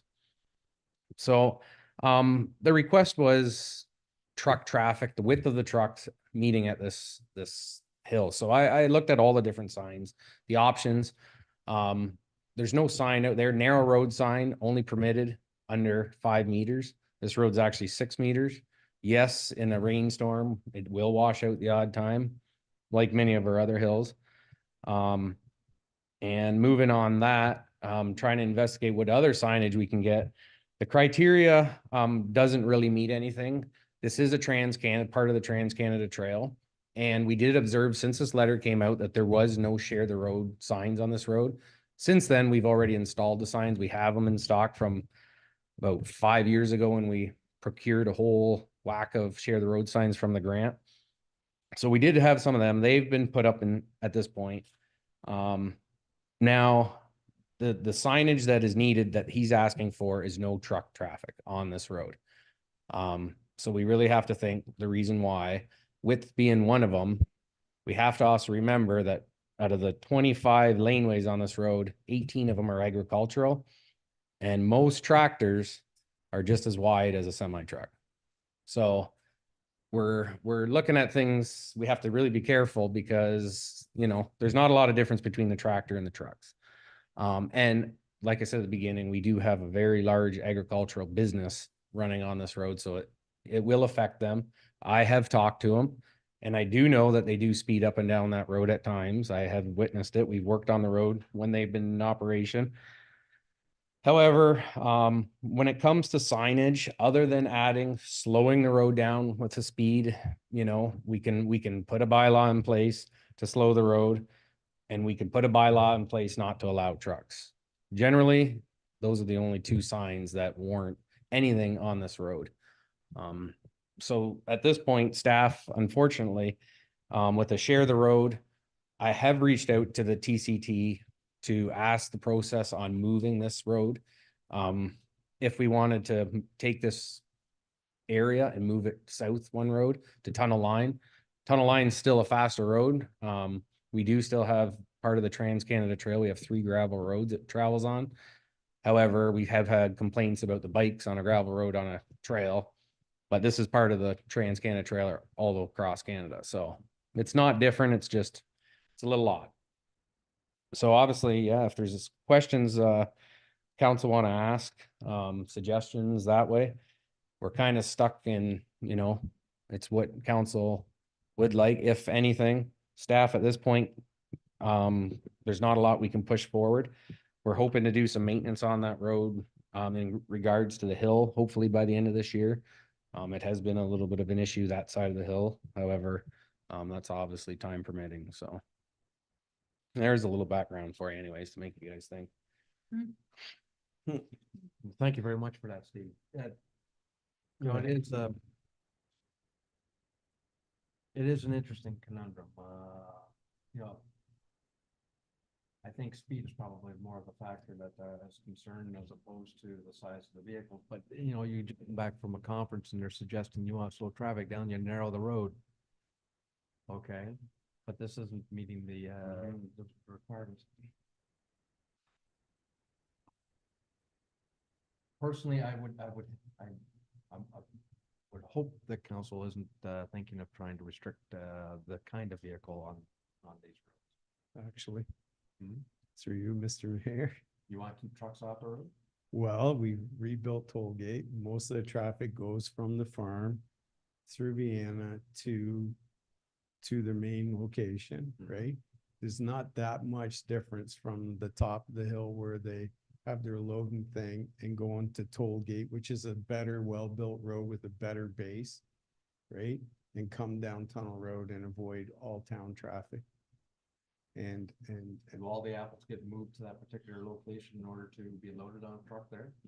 I don't know if all of them do, but they do load at the top of the hill on the other side of the guys, up this ravine in question. And the road is narrow and is poorly constructed base and needs an upgrade. And until the road was upgraded, it would be prudent even for grading and cost and stuff like that, just to keep trucks off of that hill. What about farm equipment? Well, maybe the same thing applies there too. Like, is only that one little section from there to Vienna. There's Light Line, there's County Road 45, there's Toll Gate. They're all better built roads and safer. You have a comment to offer, Steve? Yeah, through your worship. I didn't add, part of my conversation with the farmer was, we sat down and, you know, he listened to the concern. However, the rebound on, if you don't allow my trucks, I'm gonna hook that tractor onto that trailer. So if we eliminate the truck, unfortunately, that's the truth behind it, is the tractors now are pulling these semi-trailers around the townships. This isn't the only spot. And so, you know, it's a very tough one. Absolutely. I mean, you have to look at it both ways. Obviously, if it's one option, but I think your guys are definitely going to have someone in here. If we're banning the larger farm equipment on that road as well, but everybody has a, you know. Councilor Chilcott. Oh, thank you. Part of my question was answered already. It was is there another route that's not going to cause undue hardship to the farmer for him to take so that we could close that to trucks and large equipment? I'm not sure of the area, so. Yeah, through, like Mr. Counselor Emerson said, that's kind of what we're always pushing for, is getting to those better roads. You know, springtime, that road was a mess this spring. I'm not gonna lie. We had a hard time keeping it in good shape because there's not a lot of gravel and the base is, you know, it got wet and the traffic that was traveling on it. However, everybody knows the shortcut's always gonna win the race, so. Like it's a two-pronged thing. We have a poor base in the older road. And at the same time, there's some safety concerns. So we're protecting our asset too, until we can get to it for the upgrade, like the series of roads we're going through. And I think that you told me that was on the priority for upgrade or something, didn't you? It's Kind of definitely one story. we're looking at, but I know internal staff have really had a hard time because to put a tar and chip top on that road when it's agricultural use is gonna be a hard surface to maintain, unfortunately. All right. That's the discussion on restricting traffic. The other one is restricting speed.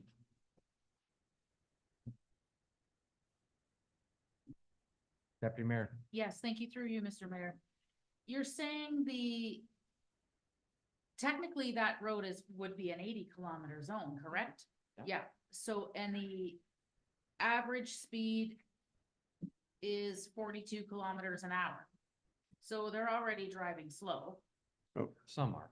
Some they're are. probably tractors. I Tractors didn't running mention around. the max speed was 100 in that 7 days. Oh, okay.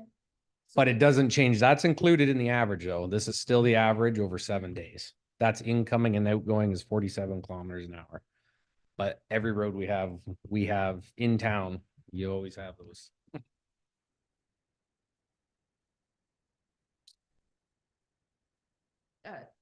Through you, supplementary, through you, Yeah. Mr. Mayor, supplementary, Steve.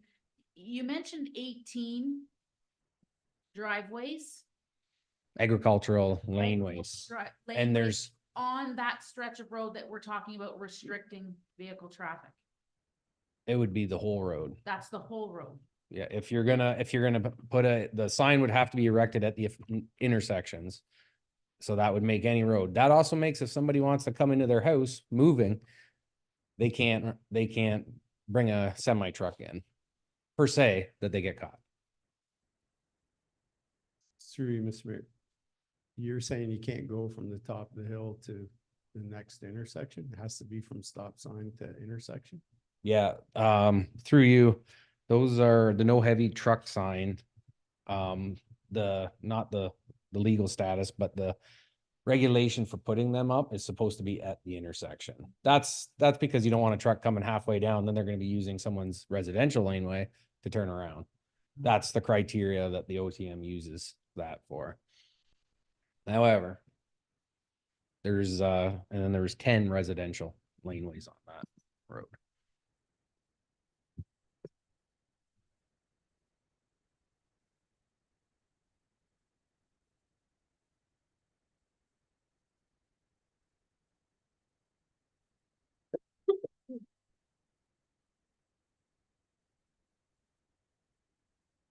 Go ahead, Deputy Mayor. Thank you, through you, Mr. Mayor. I find it just a little concerning because it is a wider road than many of the other roads that we have. So I would not support stopping larger vehicle traffic on that road at this time. But you have installed share the road signs already, so we have addressed some of the issues. Yeah, this is a tough one.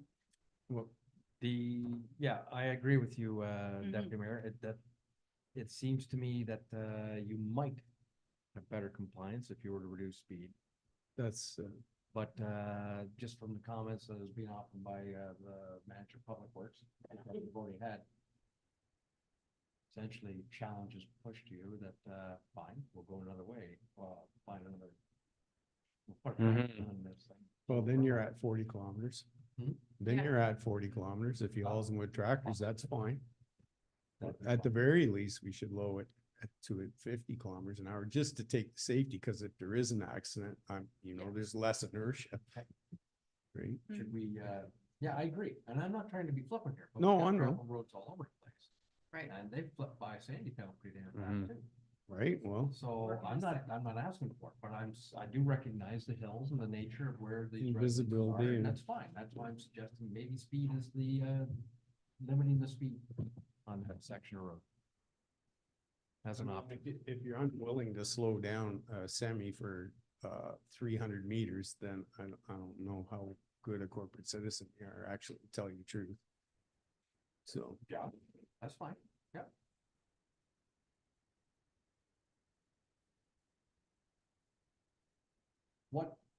What's the downside, Steve, of, reducing the speed and having a bylaw put in place to reduce speed on tube line?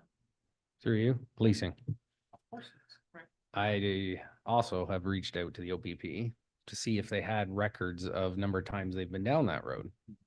And they couldn't provide me with a number, unfortunately. However, we've been down this road. If we want the enforcement, we have to ask for the enforcement. If it's on their radar that there's people speeding, fortunately, they come down here and see that 100, they got somebody, but they see the other 85% of people going under the speed limit, they're not coming back. That's the difference. But Right. police will act on points when they do their patrols. I've sat and got to witness how they do it, and every reported call goes on a map, and then they try basing it, until they catch somebody. and through you, if we don't have a sign, then there is no enforcement, right? Speed. Speed, Sign. yeah. Council Chilcott. Thank you. So are you looking at lowering the speed limit for the entire road or just for that section where the hill is? So drop it down to 50. Once you get past that section, it picks back up again. However, unfortunately, I can't speak for Mr. Miller. But within the Highway Traffic Act, it's whatever's indicated within the bylaw. You could slow it down for that portion of the road. That road average width is 24 feet with a max width of 28 feet in spots. You know, that area that this is in is actually probably the slowest spot on the road. And that's why I did two different traffic areas, which it kind of proved that. Mhm. Get the straight stretch, you know, and how rough it is and how. However, it's a very tricky one. It's an area of a very busy area with come harvest time and.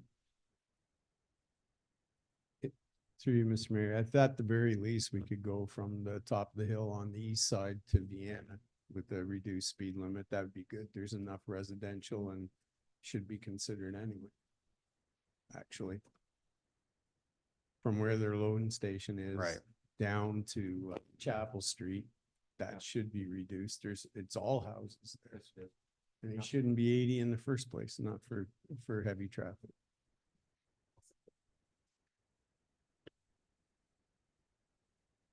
All right.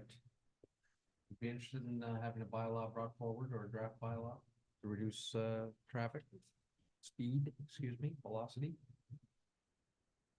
Yes. Okay. Try that. But thank you, Steve. Thank you for pointing up the signs that you have available. It's tough to mitigate. Yeah, that's a tricky one, no matter what. Yeah, I agree. And then maybe, if that traffic is gonna be that consistent and that heavy, and we're looking at other roads that are in our plan in the future in the capital budget that maybe, instead of a road like, I don't know, Creek Road or something for an upgrade, maybe we should prioritize the ones with the heavier traffic. Well, I assume Public Works is keeping an eye on that. Yeah. Megan, still smithing?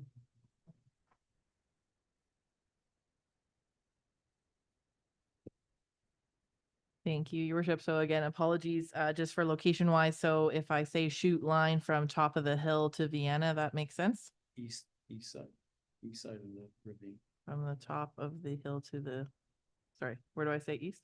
east side of the ravine, shoot line too. Yeah. On the, How would you? Well, I okay, think- how, How about bylaw, if the bylaw was to be written for speed, that's what we should be looking at. yes, how about? I don't think that? yeah, ideally, if you're gonna reduce the speed, go from toll gate to chute line. It's only an extra 150 meters. So that makes the easiest, Just make shoot line. right? Right to plank. How about, exactly, just consideration to change the speed to 50 kilometers on shoot lines. Mhm. That, Yeah. bring the bylaw forward. Yeah. Okay. And we can deal with it. thank you. Okay. So we have that correspondence from James Hicks and Marilyn Davies regarding shoot line be received for information and that a bylaw be presented to council for consideration to change the speed limit to 50 kilometers per hour on shoot line. All right, do we have a mover and seconder for that? Counselor Emerson will move, Counselor Chilcott will second. All in favor? Okay, that's great, thank you. One more, item D from Lynn Aker regarding the memorial tulip tree. You can take the lead on this one, Thomas, my computer picked me up. All right, thank you, Mr. Mayor. So this follows correspondence that came to yourself and then to myself from Lynn Aker regarding the possibility of a memorial tulip tree somewhere in Port Burwell. She identified possibly the park near, I'm assuming this would be Erius and Brock, near where the ferry garden is at the top of the hill there. Looking to have a tree and a stone and a plaque installed in memory of the late Brenda Almond. She has consulted with the Port Burwell Historic Society about some possible locations, but is more than willing to work with the Horticultural Society and our Public Works Department to choose an appropriate site for the tree, should council provide permission. And since this is outside of any tree policies that we have, it has to come to council for approval. So that's why it's before council today. Mr. Mayor, if you have anything to add at this time, feel free. Otherwise, I'll leave it with you and council to discuss. No, okay, thank you very much for that, Thomas. And simply, the camping group is willing to work with the Hort Society as well as with Public Works to find a suitable location. just seeking permission from council to establish a memorial tree in Memorial Park. No problems?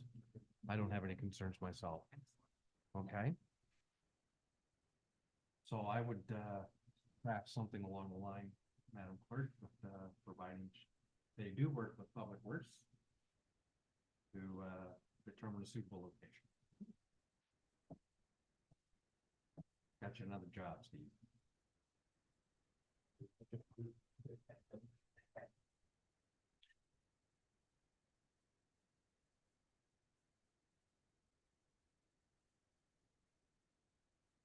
We have a motion that reads that the correspondence from Lynn Aker regarding Memorial Tulip Tree be received for information, and that council for the corporation of the municipality of Bayham approves the request and directs Lynn Aker to, well, I was gonna say direct staff to work with Lynn Aker for a suitable location.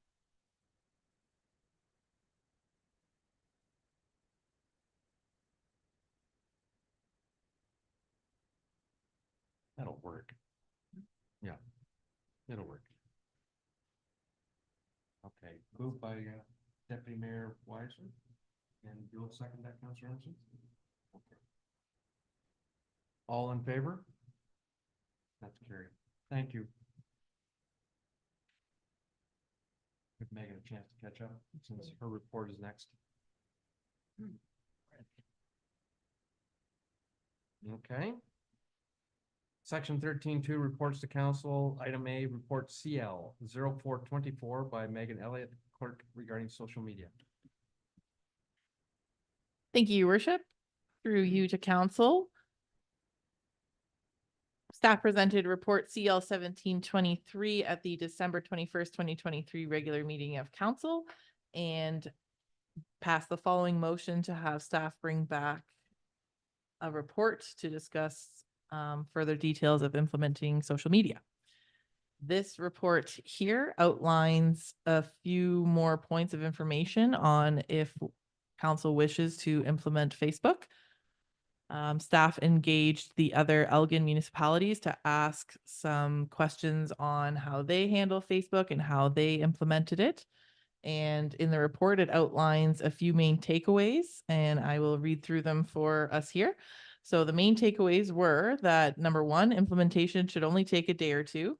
Average amount of staff time on Facebook is approximately 5 to 10 hours a week. Have a message pinned to the top of the page that advises the account is only monitored during business hours. Enable an auto message on Messenger to note the proper channels to contact the municipality. Allow comments whenever possible. The purpose of social media is to be social. People want to share their opinions. Have a strong social media policy before launching to outline the proposed use and authority to remove inappropriate comments. Invest in a Canva Pro membership to create graphics. It's approximately $150 annual fee. Have one Facebook profile for the entire municipality. Do not have separate accounts for different departments. So with this information, staff would recommend, if that is the step that council wishes to take, to pass the policy before implementation, and could do so possibly within Q2. Implementation could take place in Q3. And then with that, if we are launching a Facebook, we would propose to discontinue the Voyant, which the subscription for Voyant happens in March. So from a Q3 Facebook launch to March of next year would give us approximately 6 months to transition that. And the draft policy that was first attached to the report in December is also attached here if there's any further comments on the policy. And I'll leave it with you for questions. Thank you for that, Megan. Any comments, questions? Excuse me. Through you, Mr. Mayor. Yes. What do we save by not having Voyant? I think it's about 4,500, 4,700 a year. And what do you think the cost is to implement the Facebook account and monitor it? Is it that same money, or we're gonna make a little money on this? Essentially, we would be saving actual costs because there's no fee for Facebook, but there would be more staff time towards the use of Facebook. And then if we go forward with the Canva membership, that would only be about $150 a year. Might be a wash. Yeah, but we're already paying anyway for this. Yeah. Staff time.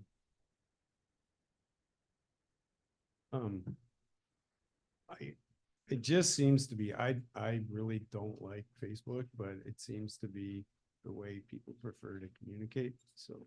Yeah. I think we're behind the times. I think you're almost behind the times when you're on Facebook, but essentially, I think we should move forward with this.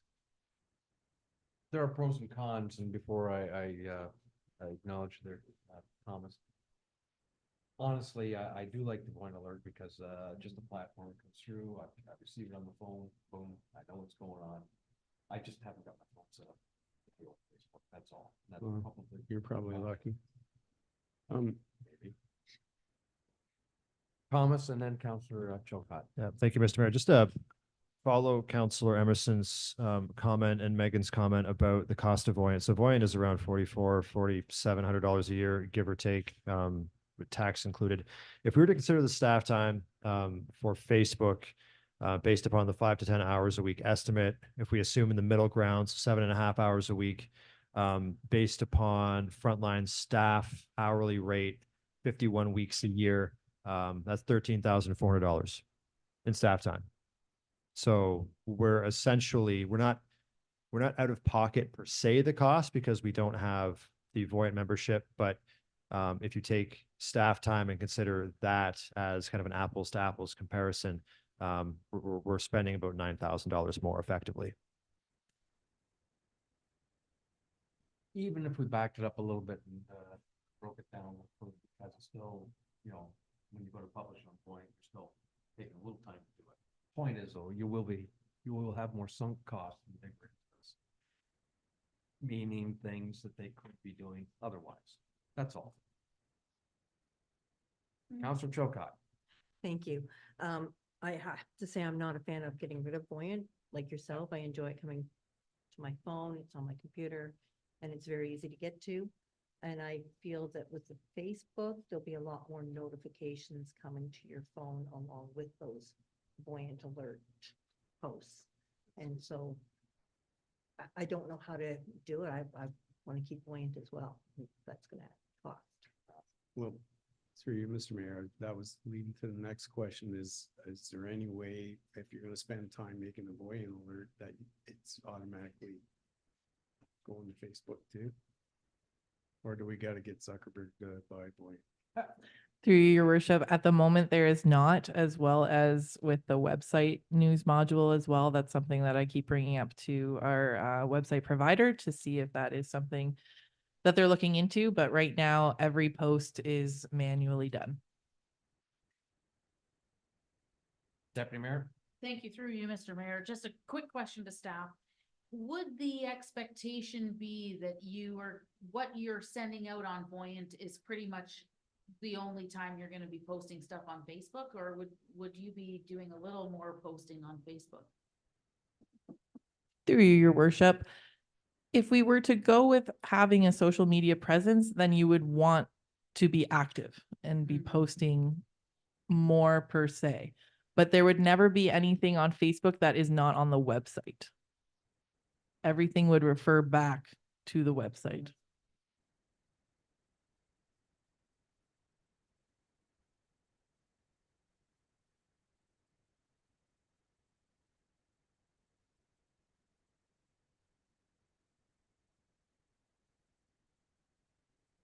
Deputy Mayor. Thank you through you, Mr. Mayor.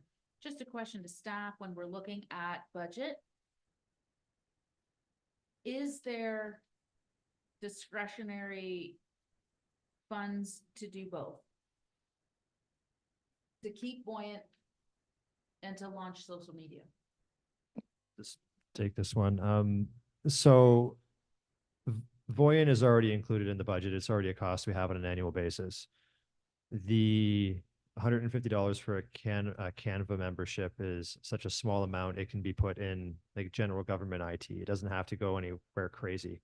The consideration is really the staff time component. If we're going to be active and posting and engaging and encouraging comments like the report identifies, and there is a certain amount of hours that would have to go into this on a weekly basis, and that may vary between 5 to 10. It might be more one week, less one week, but on average, there's going to be a component every week that is already pre-budgeted for in salaries and wages.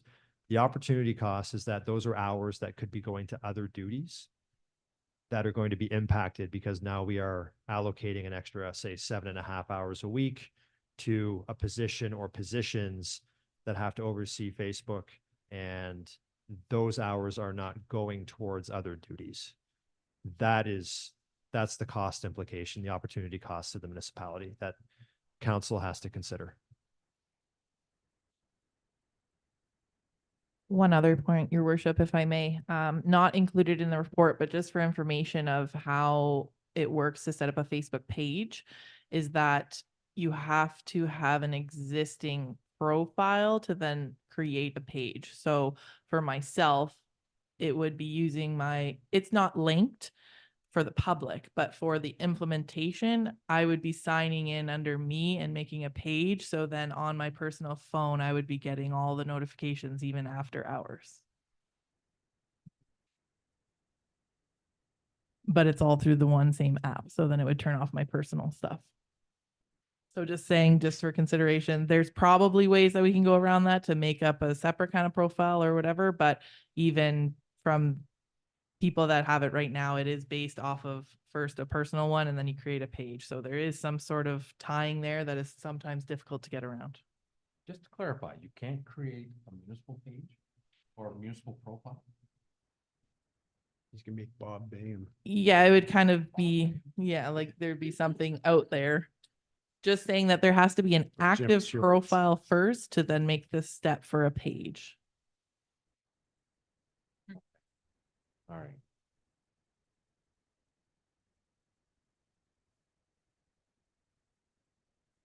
Another question? Yes, Councilor Emerson. Just let me turn my phone off. I'm sorry about the notification. How many municipalities do not have Facebook account? I agree with you, but how many run a Voyant account? We chose to run Voyant before, but that doesn't mean anything. It's whatever council wants to do. I would say, as far as council, but through you, Mr. Mayor, I would say as far as council business goes, I get far more direct messages than texts or emails. So Through yep, and the indication is that people use Facebook more than they use text and email to communicate. It's not my desired thing, but that's the way I get hit up. Do you answer? Yeah, for the most part, yes, I do. So, okay, that's your choice. I know, but I'm telling you that what I'm trying to say is that's an indication if that's the preferred way of communication for the residents of it.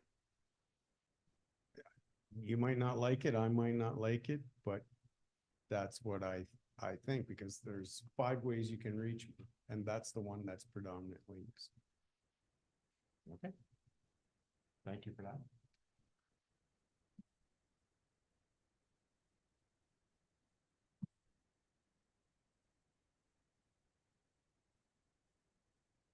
So what would you like to do, council? Deputy Mayor. Thank you. Through you, Mr. Mayor. Just a quick clarification question for you, if I may, for staff. The number 5, allow comments whenever possible.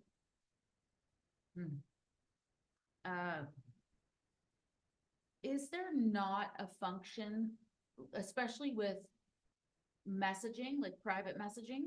Is there not a function where it would automatically direct you back to the website or to call the office? Through you, your worship. Kind of 2 things in one there. So the point about allowing comments, that comes from information from municipalities where there is a designated communications coordinator. And so today's society and trainings and the use of social media is what is being preached. So allow comments, be social, that sort of thing. For the messages, to the private messages, yes, you can make an auto message that populates to say, this is not monitored. at all times. Please visit the website to contact XYZ sort of thing. Or even when we do answer over Messenger, it will just be directing them to where to contact on the appropriate channels. It would be unlikely to continue a thread conversation within the Messenger. In like vein, with, your comments and question regarding number 5, it was my understanding across, the local municipal partners across Elgin, that they were post-owned. Yeah. And I will, further state that even at the county level, we only have one communications officer. We aren't reaching the potential that we should be doing now because we don't have the staffing resources to do it. So it's a trade-off. I appreciate your comments, Councilor Emerson. I really do. For me, I'm having a hard time accepting that, social media is an acceptable business form of communication. Well, in response to that, to you, Mr. Mayor, you're right. But if people initially reach out with comments and they're directed to the right place, we're actually asking them to use the appropriate channel. Well, no, so in other words, post only rather than exercising the interactive. Well, if they direct message you and the post comes up, oh, please visit this to sort your concern because the direct message is not monitored. Right. Right? So if you choose not to, we don't engage through text message either. But people would much prefer to text than phone, I can tell you. Probably 90% of my consulting business is through text. It's not through phone calls. All right, thank you for that. Councilor Chilcott. Thank you. Getting back to the 5 to 10 hours a week.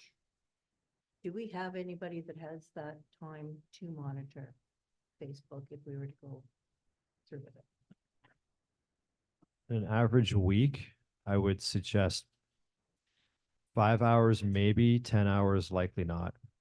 So and some weeks are going to be heavier depending what we have to go out. And we have a very, very small staff capacity and most people are busy on a day-to-day basis. We'd have to review it against individuals' current duties and workload, but based upon where we are right now, I would say likely not if it's the top end. My thought being, if we're going to do this, then we have to be able to keep up the same level every week. We can't say 1 week we're going to do 5 and the next week we do nothing. We have to keep it consistent. So It depends, and I think that the point that's trying to be made here is that if you wish to maintain your staffing complement and wish to engage at a higher level, then you're going to be diverting resources to this. Right. All right. And I guess it's a council consideration of what is more important. Communication, I think, is absolutely important. I would encourage perhaps even more of it to take place even on the website. Providing we had up, have the resourcing to do so. Is this the road you want to travel? well, that's my question. Do we Yep. have the resources to do it? The staff resources? Well, again, if it's gonna be a post-only kind of a deal, then I guess it's a trade-off between this and or Moyne.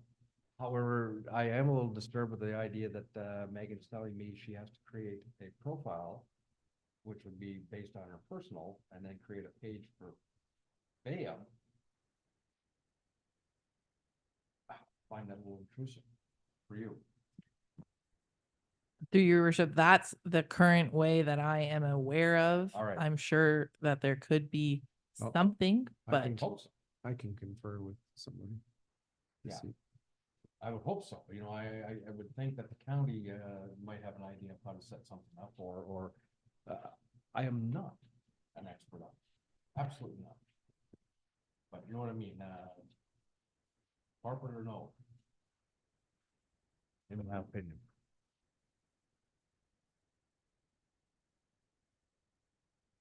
Thomas? Thank you, Mr. Mayor. I think the biggest concern from my end and from Megan's is mainly around how do we ensure consistent level of service? How do we ensure that there's staff time available every week to be able to approach this in a way that's constructive for all parties? And that's going to include to some degree commenting back or, moderating various posts and the comments that come in, because not all comments that come in are going to be positive comments and they have to be moderated and responded to if possible. So there is going to be a staff component to this, and that's our biggest concern at this point in time is, do we have the staff complement to do this on a regular basis, or there are going to be weeks where it simply falls off because there are other priorities. And then if it falls off, then if it's a level of service issue that council's established, I'm sure that staff will be hearing about it if we're not making full use of a social media profile. So a balancing act to consider for sure, and we don't have a big enough staff complement to stash 10 hours during a really, really busy week to make sure that we're, continuously pushing this forward. That's where our main concern lies. Okay.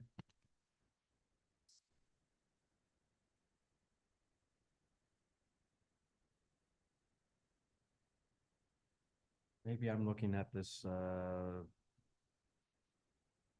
too broadly. Let's narrow it down. Let's ask the question this way. What would the goal of the municipality, what would the goal for the municipality be to have a social media presence? What's the goal? What are you looking for? What do you want to do? Deputy Mayor. Thank you through you, Mr. Mayor. Increased communication, All right. That's great. post only. Well, that's what I'm getting at. I agree with you. Post only, increased communication, put the messaging out there. Absolutely. Absolutely. So I'm still having problems with item 5 here. Yeah, Allow comments wherever possible. well, and Social media is to be social. We're here to provide information. thank you through you, Mr. Mayor. Sorry, I was trying to open my Elgin County Facebook page to see when the last time they posted. I don't know. I honestly believe that the concept, or in my mind, for a social media presence, which I do think is important and we should have, is to the information that we would normally post on Voyant is available on that platform as well. It's not a commenting body, it's an information gathering place. So it links us back to the website. It talks about, our garbage opportunities for things like the same thing that you would push out on Voyant is what you would push out on a Facebook page. That's what I see, because I think that's getting the message out there and directing people back to our website where they're gonna get more information and find out how to contact the people that can answer their questions. Okay, thank you for that. Megan, with our current platform for the website, how easy is it to accommodate, as you say, page on that? To link the information. Well, through your worship, it is easy to link the Facebook page to get there, but anything I post on the website does not automatically post to the Facebook. So it's, Fortunate. yes, So it's dual. it's double duty every time. And if it's Voyant as well, then it's triple duty every time. I guess I misunderstood. I was hoping that with the new platform on the website, that interaction back and forth with the new social media would be automatic. Unfortunately, no, I have followed up and followed up and followed up on that because a previous platform used to have that capability. Wow. Should have stayed, huh? No, not our previous, a previous from the company that we're with. All right. Okay. I would think that there's definitely a trade-off. If you want to go down this one road, then possibly give up the other the Voyant side of it.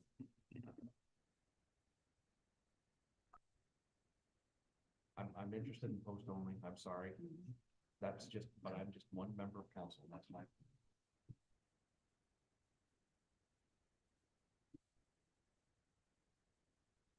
or even labeled that way. Not great. And through you, your worship, of course, it's council's discretion. So if this is something that you want to reconsider for next year, or if you want to bring this back in Q4 to consider, there's all types of options. We have the Voyant, we have the website. So we have those platforms right now. Possibly at a later date, there will be more staff time available. Who knows? It is, through you, Mr. Mayor, it is just 6 months to figure out if it's more efficient or better or worse than Voyant before you have to cancel the Voyant subscription.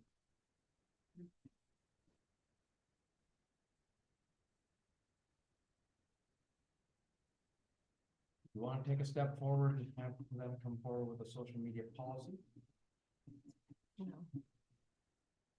No, Councilor Choka.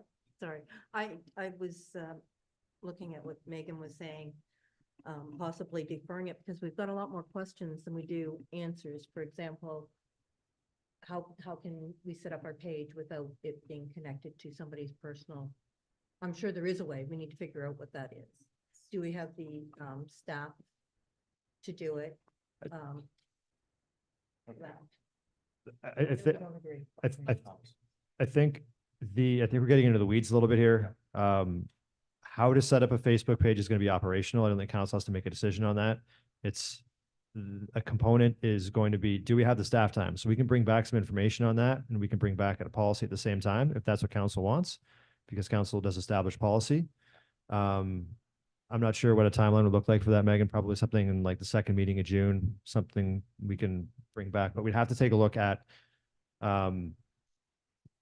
if we have capacity and what sort of capacity we have within the current staff complement to properly address an expansion of communication service, because we don't have a dedicated communication person. Everyone wears 3 hats. So communications could be an admin assistant, or it could be Megan, or it could be me, or it could be some combination thereof, but we don't have a dedicated person for that. So we have to have that discussion to figure out where this would fall, and what sort of time we'd be able to allot to something like this. And that would inform probably where council wants to go with the policy.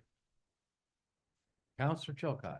And then, as Councillor Emerson had stated, we have 6 months before we remove Voyant, but what if, would we be going back on removing Facebook if Yeah. we didn't, right? And how do we go about doing that once we put it out there? Yep, very good point. Very good point. So I'm gonna come to you in just a minute, Deputy Mayor. I would think it's prudent to move this issue along, and I would say that direct staff to bring that policy forward with a bit more of a staff report on available resources, and need to know a little more information. Deputy Mayor. Thank you, through you, Mr. Mayor. I support that, to bring forward a policy, and I am just, I'm questioning the main takeaway section. I'm really questioning the average amount of staff time if we're looking at a policy that is only going to be post only. So I don't think we're gonna see the 5 to 10 hours that's identified here. I think that may be for someone who is a dedicated communications person, but we know we don't have that. So, I would like to move forward on this, and we've kind of been dancing around this one for a while, so I am anxious to get a policy back and see what it looks like. Okay, It is. so Megan, please, you ready for, you got a motion, or you're still looking for direction? I don't have anything drafted at the moment, but we do have the policy attached to the report. So if there was Mhm. aspects of the policy that you wanted updated before it came back, perhaps a conversation on that. Well, I think the primary change they want to see is post only rather than comments. So Correct. a bunch of it can be amended based upon that alone. Okay. So I think that's primary direction to move forward on. Thank you, appreciate that. That and some more information on staff resources available. More available staff resources. All right.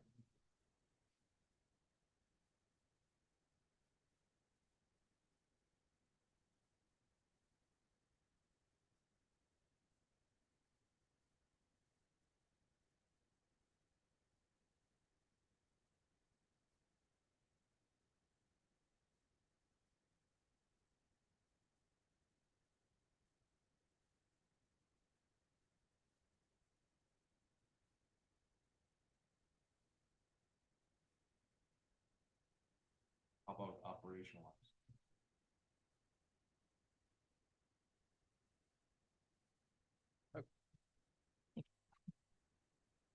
Proposed motion that report CL 0424 regarding social media be received for information and that staff be directed to report back with an updated policy with language surrounding post-only use and more information on staff availability to operationalize the account. Mover and seconder, Counselor Emerson. Counselor Chilcott will second. All in favor? That's carried. Baby steps. Okay.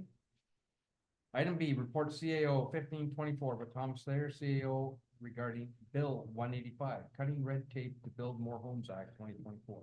Thomas, please. Thank you, Mr. Mayor. This is a quick high-level report. So council's aware that Bill 23 received royal assent about a year and a half ago. It amended a number of different acts. Bill 185 is sort of the younger cousin to Bill 23. And it looks at amending various pieces of legislation, including a number of those that were amended under Bill 23. It is currently with committee right now by a second reading for their consideration. And I know a number of professional organizations are picking up on this and circulating to their memberships for comment. We're starting to receive pieces of correspondence from the usual players such as Watson and Associates with their own commentary on this as well. So in respect to this bill, it amends the Planning Act, Municipal Act, line fences, development charges, conservation authorities, and Bill 23 itself, amongst others, and seeks to further reduce the red tape in respect to housing development and development approvals. So generally, we give you a higher level or more detailed report when it comes to these bills actually being adopted, but since this one is still in process, this one is very high level, and we expect that if it does receive royal assent, you'll get more detailed information coming at a future date. However, we'll provide some high level information through this report just for council's information. So first and foremost, we wanted to identify development charges in that Bill 85 seeks to walk back a couple of changes that Bill 23 brought forward, specifically the repeal of the 5-year phase-in of development charges and restoring studies as eligible development charge costs. So what the first change would do is it would allow us to implement a 100% of an imposable charge. This is important since we have possibly 1 or 2 background studies coming later this year in respect of either stormwater or a comprehensive DC covering things like fire, parks, and rec and roads. So being able to implement 100% of the charge up front means that we aren't subsidizing development. We're receiving all the revenues that we should be receiving based upon the background study itself. And the other cost that we get to take back and account for is now the cost to undertake studies and connection with development charges. These were pulled out in 2020 and Bill 3. They're being put back potentially through Bill 85. So again, this is another recoupable cost. This is a way of the provincial government potentially walking back some of their abrupt changes to development finance impacting municipalities. In respect of the Planning Act, there are a couple of changes noted in the report, allowing municipalities to reallocate infrastructure servicing allocations from stalled developments to ready-to-build ones, which is an important and interesting concept, and limiting third-party appeals for approved official plan and zoning bylaws, including amendments thereto. So the one is interesting in that it allows the municipality to be proactive and reallocate infrastructure servicing to ensure that development is moving forward and capacity is not tied up in stalled developments. So this is a positive to municipalities that we believe will come forward. And while it may not have a major impact to Bayham, it is expected that it'll have a broader impact to the province. Limiting third-party appeals to approved official plan and zoning bylaws. Very high level, it seems like this is a narrowing of that public participation function that underpins the Planning Act. I expect there'll be some more information on this and probably some opposition to it through OPPI and the Canadian Institute of Planners. But we see this as limiting the appeals to specified persons as identified in the bill. The other change that requires a little bit more analysis is a change to section 106 of the Municipal Act. Generally speaking, there's a prohibition against bonusing, so providing assistance to any manufacturing business or industrial commercial enterprise. So for-profit entities, there's proposed to be a change to this, which if passed would allow the province to make regulations authorizing a municipality to grant this assistance. There is some worry about this creates a certain degree of competition between municipalities where the municipalities with more resources are going to win in theory a race to the bottom when it comes to attracting business. And economic development theory doesn't necessarily support race to the bottom as a prudent way of attracting development. So there is some concern that this is going to fall into the realm of law of unintended consequences, but I suppose we'll see what happens if this does receive royal assent and in what form. So it's provided to council right now for some high-level information. I expect there'll be some additional correspondence coming from various land economists and lawyers over the course of the next few months as this works its way through the Ontario legislature, and it's with council today to receive for information. Okay, thank you very much for that, Thomas. It is, it's an interesting overview. One question I would have right away, if this bill does pass the House, does that mean that the phase in for the wastewater DCs would automatically be fully implemented for us? Or we still got to go through the 5-year? We still have to go through the 5-year. Yes. But at least way more. But, well, no, but I mean, at the end of the day, it's the DCs that are coming up that may actually avoid that phase in.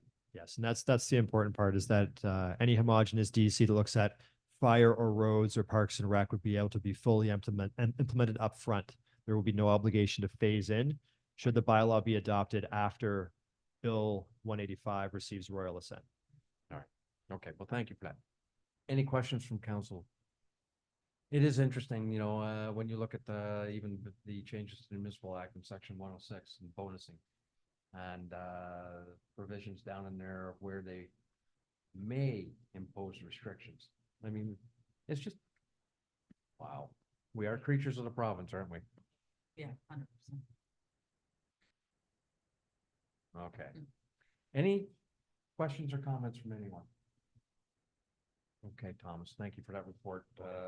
Motion would read that report CAO 1524 regarding Bill 185, cutting red tape to build more homes fast, Homes Act. There's too many build homes. I know.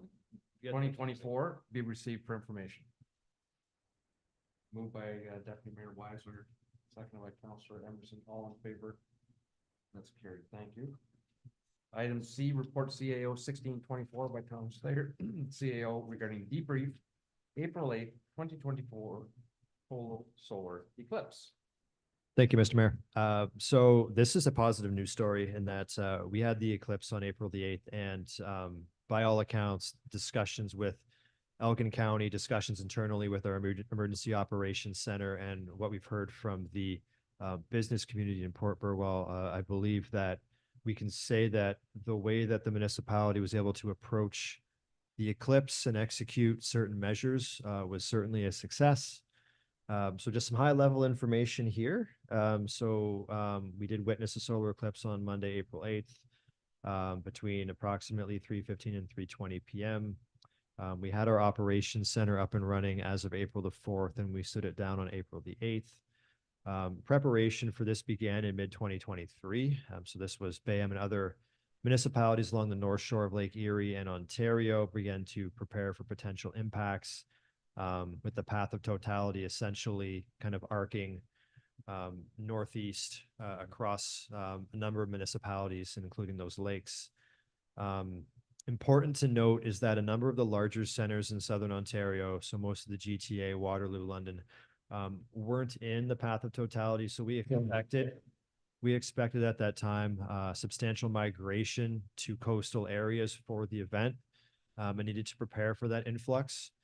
We were able to reference the previous eclipse, which was August 21st, 2017 in the US, running east-west between Oregon and South Carolina, and the migration to the path of totality in those events. And generally speaking, the main impact to municipal and state operations in the states at that time was increase in traffic flow, particularly after the event, in which the National Guard had to assist with large-scale traffic control. So this necessitated a larger scale approach in Southern Ontario and indeed in Elgin County to address how we would handle the influx and the outflow from a municipality immediately after the event.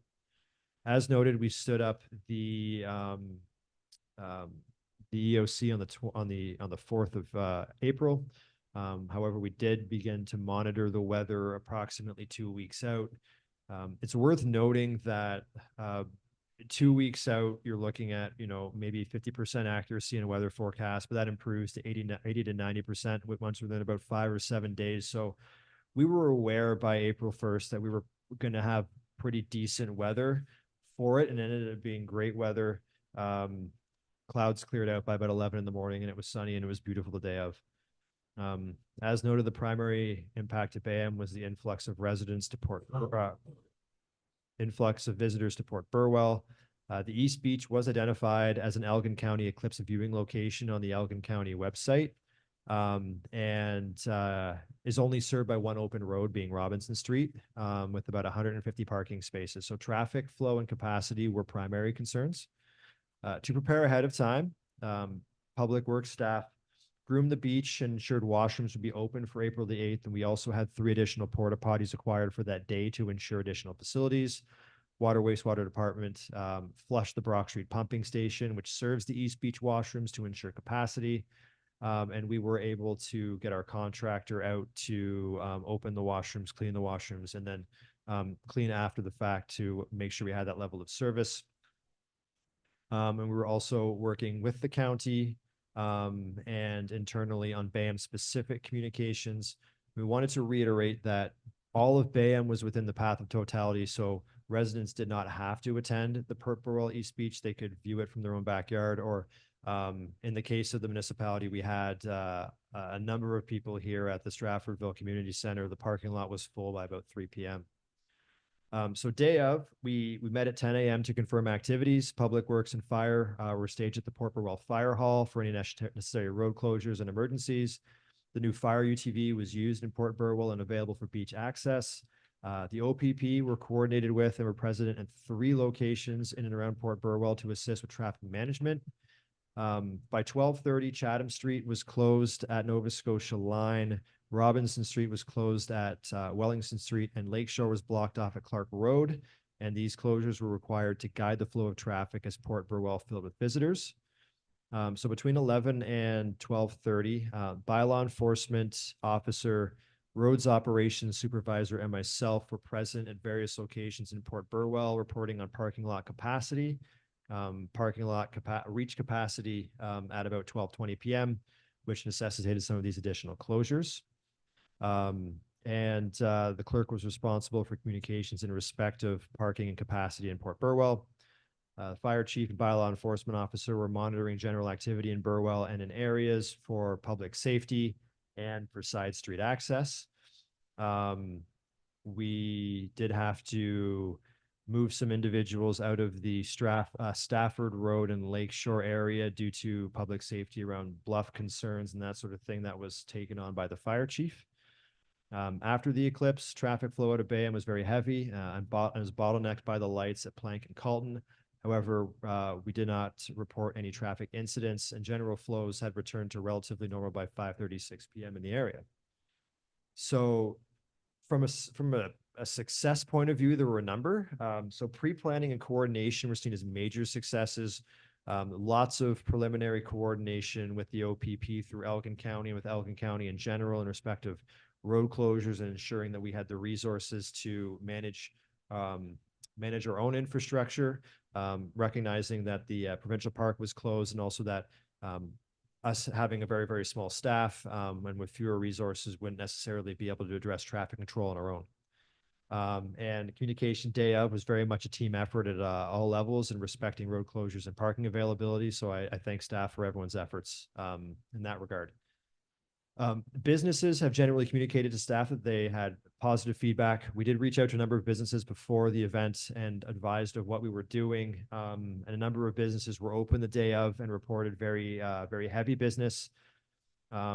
We did hear from at least one business owner that because of the early season income that they received, they are now able to remain viable for the rest of 2024 and will be remaining in Port Burwell, which is a great thing. I thank the fire chief for his efforts in getting that communication out before the event. Some of the challenges that we do have finite resources, and we had to lean a little bit on, the OPP and the county to provide those resources for road closures because of the size of our fire department and the size of our roads department. But again, coordination went extremely well and mitigated some of that challenge. Weather predictability is also one of those dynamics that was challenging because predictability far out is hardly a perfect science. And we had to make sure that we were planning for essentially what we call a quote unquote worst case scenario, which is great weather, which leads towards a greater influx of people, which was the main challenge to begin with. And luckily we were able to, again, pre-plan ahead of time and work with some of those external bodies to ensure that we had the resources in case we had great weather, which we did. Costs weren't substantial, but were also difficult to gauge. We expect at this time, total costs are about $4,500 and include known staff time for fire and public works, beach washroom cleaning and preparation, porta potty rentals. And also included as the last point is just some traffic flow stats that we had on April 8th compared to the Saturday before, which was April the 6th. This data was provided by Elgin County, and you'll see more than 150% plus increase in traffic flow around Burwell. So it was very, very busy the day of. We estimate between 5,000 to 6,000 people came to Port Burwell for the event, and this does not include other areas of Bayham. Previously noted, the Stratfordville Community Park was full, parking lot was full, and I've heard that there was decent attendance in Vienna as well at both parks. So lots of people came to different areas of Bayham to view the event. Overall, I would say that the EOC did an excellent job. Very proud of the way that staff worked together. Thankful for the collaboration with the county and with the OPP. And I think this was very much a positive event for the municipality. So, Mr. Mayor, I'm happy to leave this one with you and council for any questions you might have. Well, thank you very much for that report, Thomas. It is definitely a good news story. I want to add my congratulations to you and your staff, the event, and thank the deputy mayor for sitting in on the EOC on that day. Ended up at the county. Overall, I think across Elgin County was a very positive day.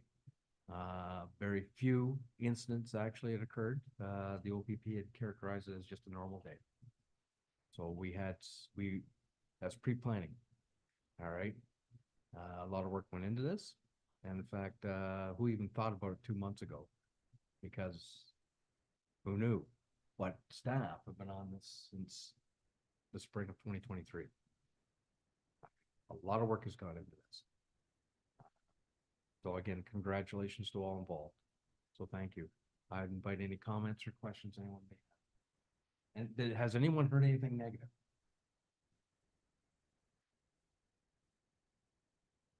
Good, positive stuff. Yeah, Deputy Mayor. Thank you, through you, Mr. Mayor. I think there was only one perhaps negative comment with the concern of closing the road once the parking lot was full down in Port Burwell. But to be quite honest, that was overshadowed by the positive comments by the people who said that was a really excellent way to mitigate against that bottlenecking traffic down around the roundabout. So it was, I was down there with the fire chief for the better part throughout the duration of the actual eclipse itself. I will say the vibe down there was amazing. It really was well attended and everybody was very happy, very respectful. Lots of business was going on, which was fabulous. And I do have to also congratulate the OPP for the amount of presence that they had down there. And they were right on point with our fire department, which was fabulous. It really was a wonderful and well-planned event. So congratulations to staff on that. Okay, fantastic. We'll wait for the next natural event. Right? Okay, I have a motion that reads a report CAO 1624 regarding debrief, the April 8th, 2024 total solar eclipse we received for information. Mover and seconder, please. Councillor Emerson will move, Deputy Mayor Weiser will second. All in favor? That's carried. Brings us to section 14, the bylaws. Bylaw number 2024-23, a bylaw to adopt a municipal law enforcement policy. Anyone have any concerns? Mover and seconder for the following. Deputy Mayor Weiser will move. I'm gonna pick on Councillor Chilcott. She'll second. That bylaw number 2024-023 be read a first, second, and third time and finally passed. All in favor? That is carried. Brings us to section 16, other business. We have draft minutes, the April 15th, 2024 Waterfront Advisory Committee meeting and draft minutes of the April 17th, 2024 Museum Advisory Committee. Does anyone have any questions regarding those minutes?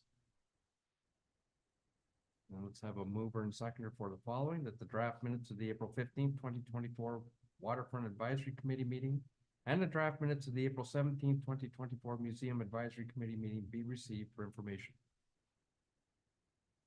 Councillor Emerson will move, Deputy Mayor Weiser will second. All in favor? That's carried. C, Waterfront Advisory Committee recommendations to council. That, the Waterfront Advisory, wow. You haven't got it on mic.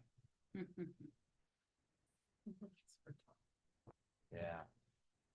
Thank you, Mr. Mayor. So a couple of recommendations came forward from the Waterfront Advisory Committee meeting on April the 15th. So the first one is a recommendation to council to proceed with the pilot program for paid parking at the Port Burwell East Beach. There was a lot of productive conversation had by the committee, and ultimately they recommended to council to continue. Should council wish to do so, we'd suggest having staff report back with some more detailed information regarding costing, staff impacts, timeline for implementation, and that sort of thing. The second motion is kind of an omnibus motion with 3 different recommendations, including signage in respect of shelf ice, edits to the sign policy for language to allow businesses to advertise at the East Beach, and usage and implementation of the Coast Snap app, which is something that was presented to the Waterfront Advisory Committee as kind of a collaborative science project as a way to say gauge coastal shoreline changes and that sort of thing. So myself, I'm available for any questions you might have, as is Deputy Mayor Weiser as chair of the committee.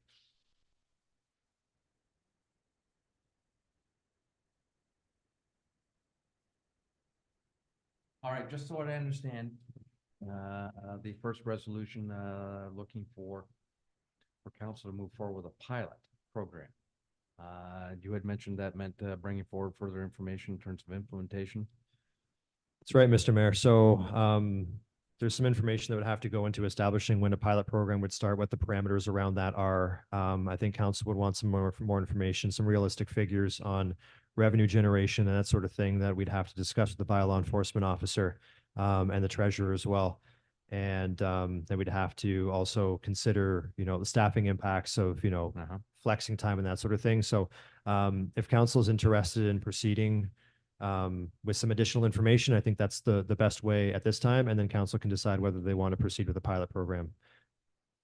It would seem to me that the more information you have, the better decision you can hope to arrive at. So I realize there are pros and cons when we talk about potential for a change in service delivery down the beach.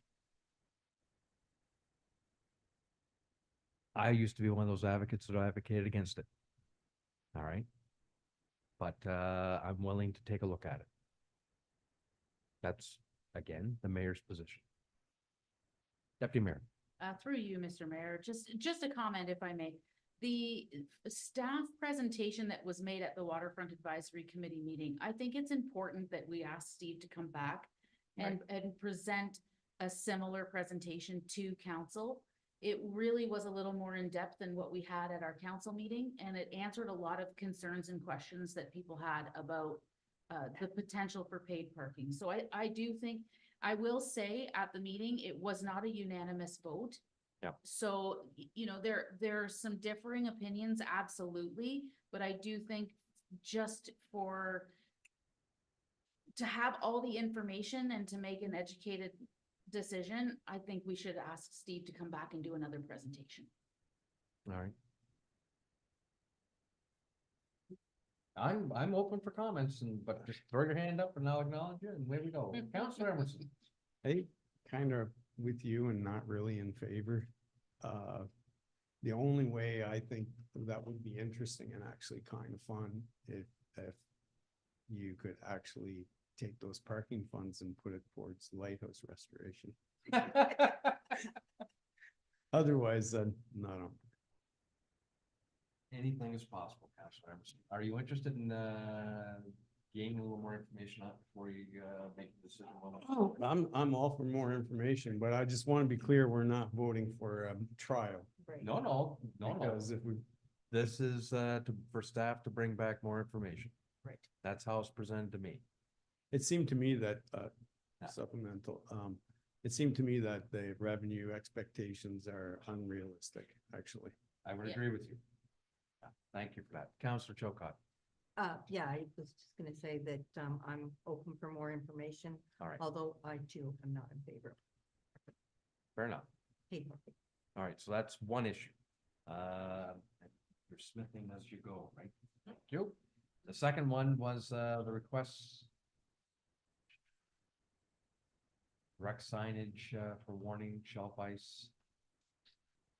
Edit sign policy for language. That was an interesting one. I take it they're talking about allowing the opportunity to advertise on the wall down there. If I may, through you, Mr. Please. Mayor, so where we were looking at specifically was the boxes that they created around the porta potties. Yes, Yeah, so yeah, absolutely. It's a blank canvas at this point. There's a potential for advertisement, funds generated for advertising down there. It's definitely a concept. Another concept would probably, could possibly be a community mural project, but something along the lines of making it look a little bit better down there and provide people with an opportunity to advertise their business if they're interested. So I do think it's something that we could have a serious conversation about. Yeah. all right. Mhm. All right, and the last one is investigate usage and implementation of the Coast Snap app. All right, that's how you understood? Mhm. All right. Council want to take a look at this stuff? Sure. All right, let's do that.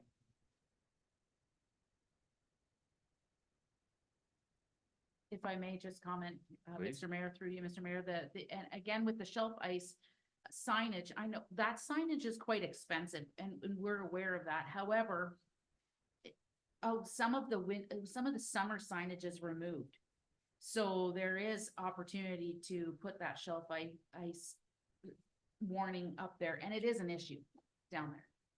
So it's something to consider, but we'd like to see the costing on that. All right. The motion from the committee was to direct staff to create and erect signage. I'm agreeing with you that I would rather have a staff report on this before we committed council to it. There was through you, Mr. Mayor, sorry, there was a presentation done by Steve at the Waterfront Advisory Committee indicating that because signs like to get stolen down at the beach, that's a very popular thing down there. They're Can't imagine. missing all the time. So, you know, the original output for the signage is you're looking at least $1,000. And then you're at risk that it's gonna go missing. So Right. I would be in favor of having a little bit more of a robust financial discussion on that as well. Perhaps we can just tweak that a little bit. Everyone good with that? We just have one sign that says water is dangerous sometimes. Sometimes when it's frozen. The water is wet. Is I- the suggestion for year round have that or just No, during the just winter? winter. One would suggest that, there is no such thing as common sense anymore. It's all liability issues. And it certainly is.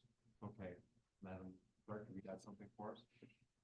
That the Waterfront Advisory Committee recommendations to council be received for information, and that staff be directed to report back to council with more information on the implementation of a pilot program for paid parking at the Port Burwell East Beach. Report back on the costing to create and erect signage about shelf ice in the winter at the East Beach. To bring forward an amended sign policy to include language to allow businesses to advertise at the East Beach. And a report to council with information on the CoSnap app. Okay. Mover and seconder, Deputy Mayor Weiser. Counselor Emerson. All in favor? Carried. Museum Advisory Committee recommendations. So we had WAC, now we're at MAC. Thank you, Mr. Mayor. Just, so one recommendation to council came out of the April 17th, Museum Advisory Committee meeting. And this was in respect of a delegation from the Port Burwell Historic Society regarding the wheelhouse restoration and revival. So they're asking that, or recommending to council that council reaffirm bylaw number 2017-117. This was a bylaw to authorize the execution of a trust agreement between the municipality of Bayham and the Port Burwell Historic Society. Essentially, the agreement is that the Port Burwell Historical Society will donate the wheelhouse to the municipality, and will donate funds to its rehabilitation. And the municipality agrees to have the wheelhouse sited on municipal property, which it currently is right now, with the understanding that the municipality will take the artifact on as its own artifact and asset at such time as it has been rehabilitated to the municipality's satisfaction. So this was brought forward because the Port Burwell Historical Society is now at the point where they are raising funds for some of the engineering work. And they have already had meetings with myself and Marg, and our CBO as well has been out to the site and provided his input as well. So they are starting that process and want to make sure that council will still stand behind that adopted bylaw and that agreement before they get into the meat of the work that they seek to do. So that's where that recommendation comes from, Mr. Mayor, and I'll leave it with you. And if you have any questions, I'm available, as is the chair of the Museum Advisory Committee, Councillor Chilcott. Okay, if I may play devil's advocate for a minute, bylaw 2017-117 is still valid and enforced, correct? That is correct. So. All right, say we were to take this action, reaffirm bylaw 2017-117 today, and then next month we turn around, defeat it, withdraw it. What I'm trying to get at is, what is this? What's the benefit of doing this? Why would we be doing this? Please, can someone explain it to me? Council is already committed to doing this. I guess it's just reaffirming. I just want to be sure. Okay, Thomas, please. Thank you, Mr. Mayor. Effectively, there is no benefit because the bylaw is in force and effect, and council has not passed a bylaw or resolution in any manner to repeal it. I suppose that should council reaffirm, it's more symbolic than anything. It has no overall effect. It doesn't affect the status of the current bylaw, which is in force. Fair enough. Now I take my devil's advocate hat off. It's council's desire. What do you want to do?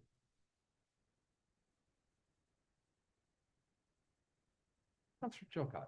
Sorry, what is involved in reaffirming it? Do we have to put a new bylaw or do we just say we're still consider it to be in effect? Well, that's what I'm getting at. I know, I think it was just more of a fact that they're gonna put some extra money into the building. They want to make sure that nothing's gonna come up, nothing's changed since 2017. New council, new, Thank you for that.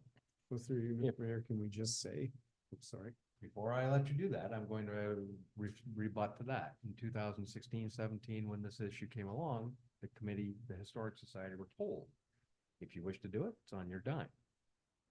Because we were already just recently stung with the Ojibwa.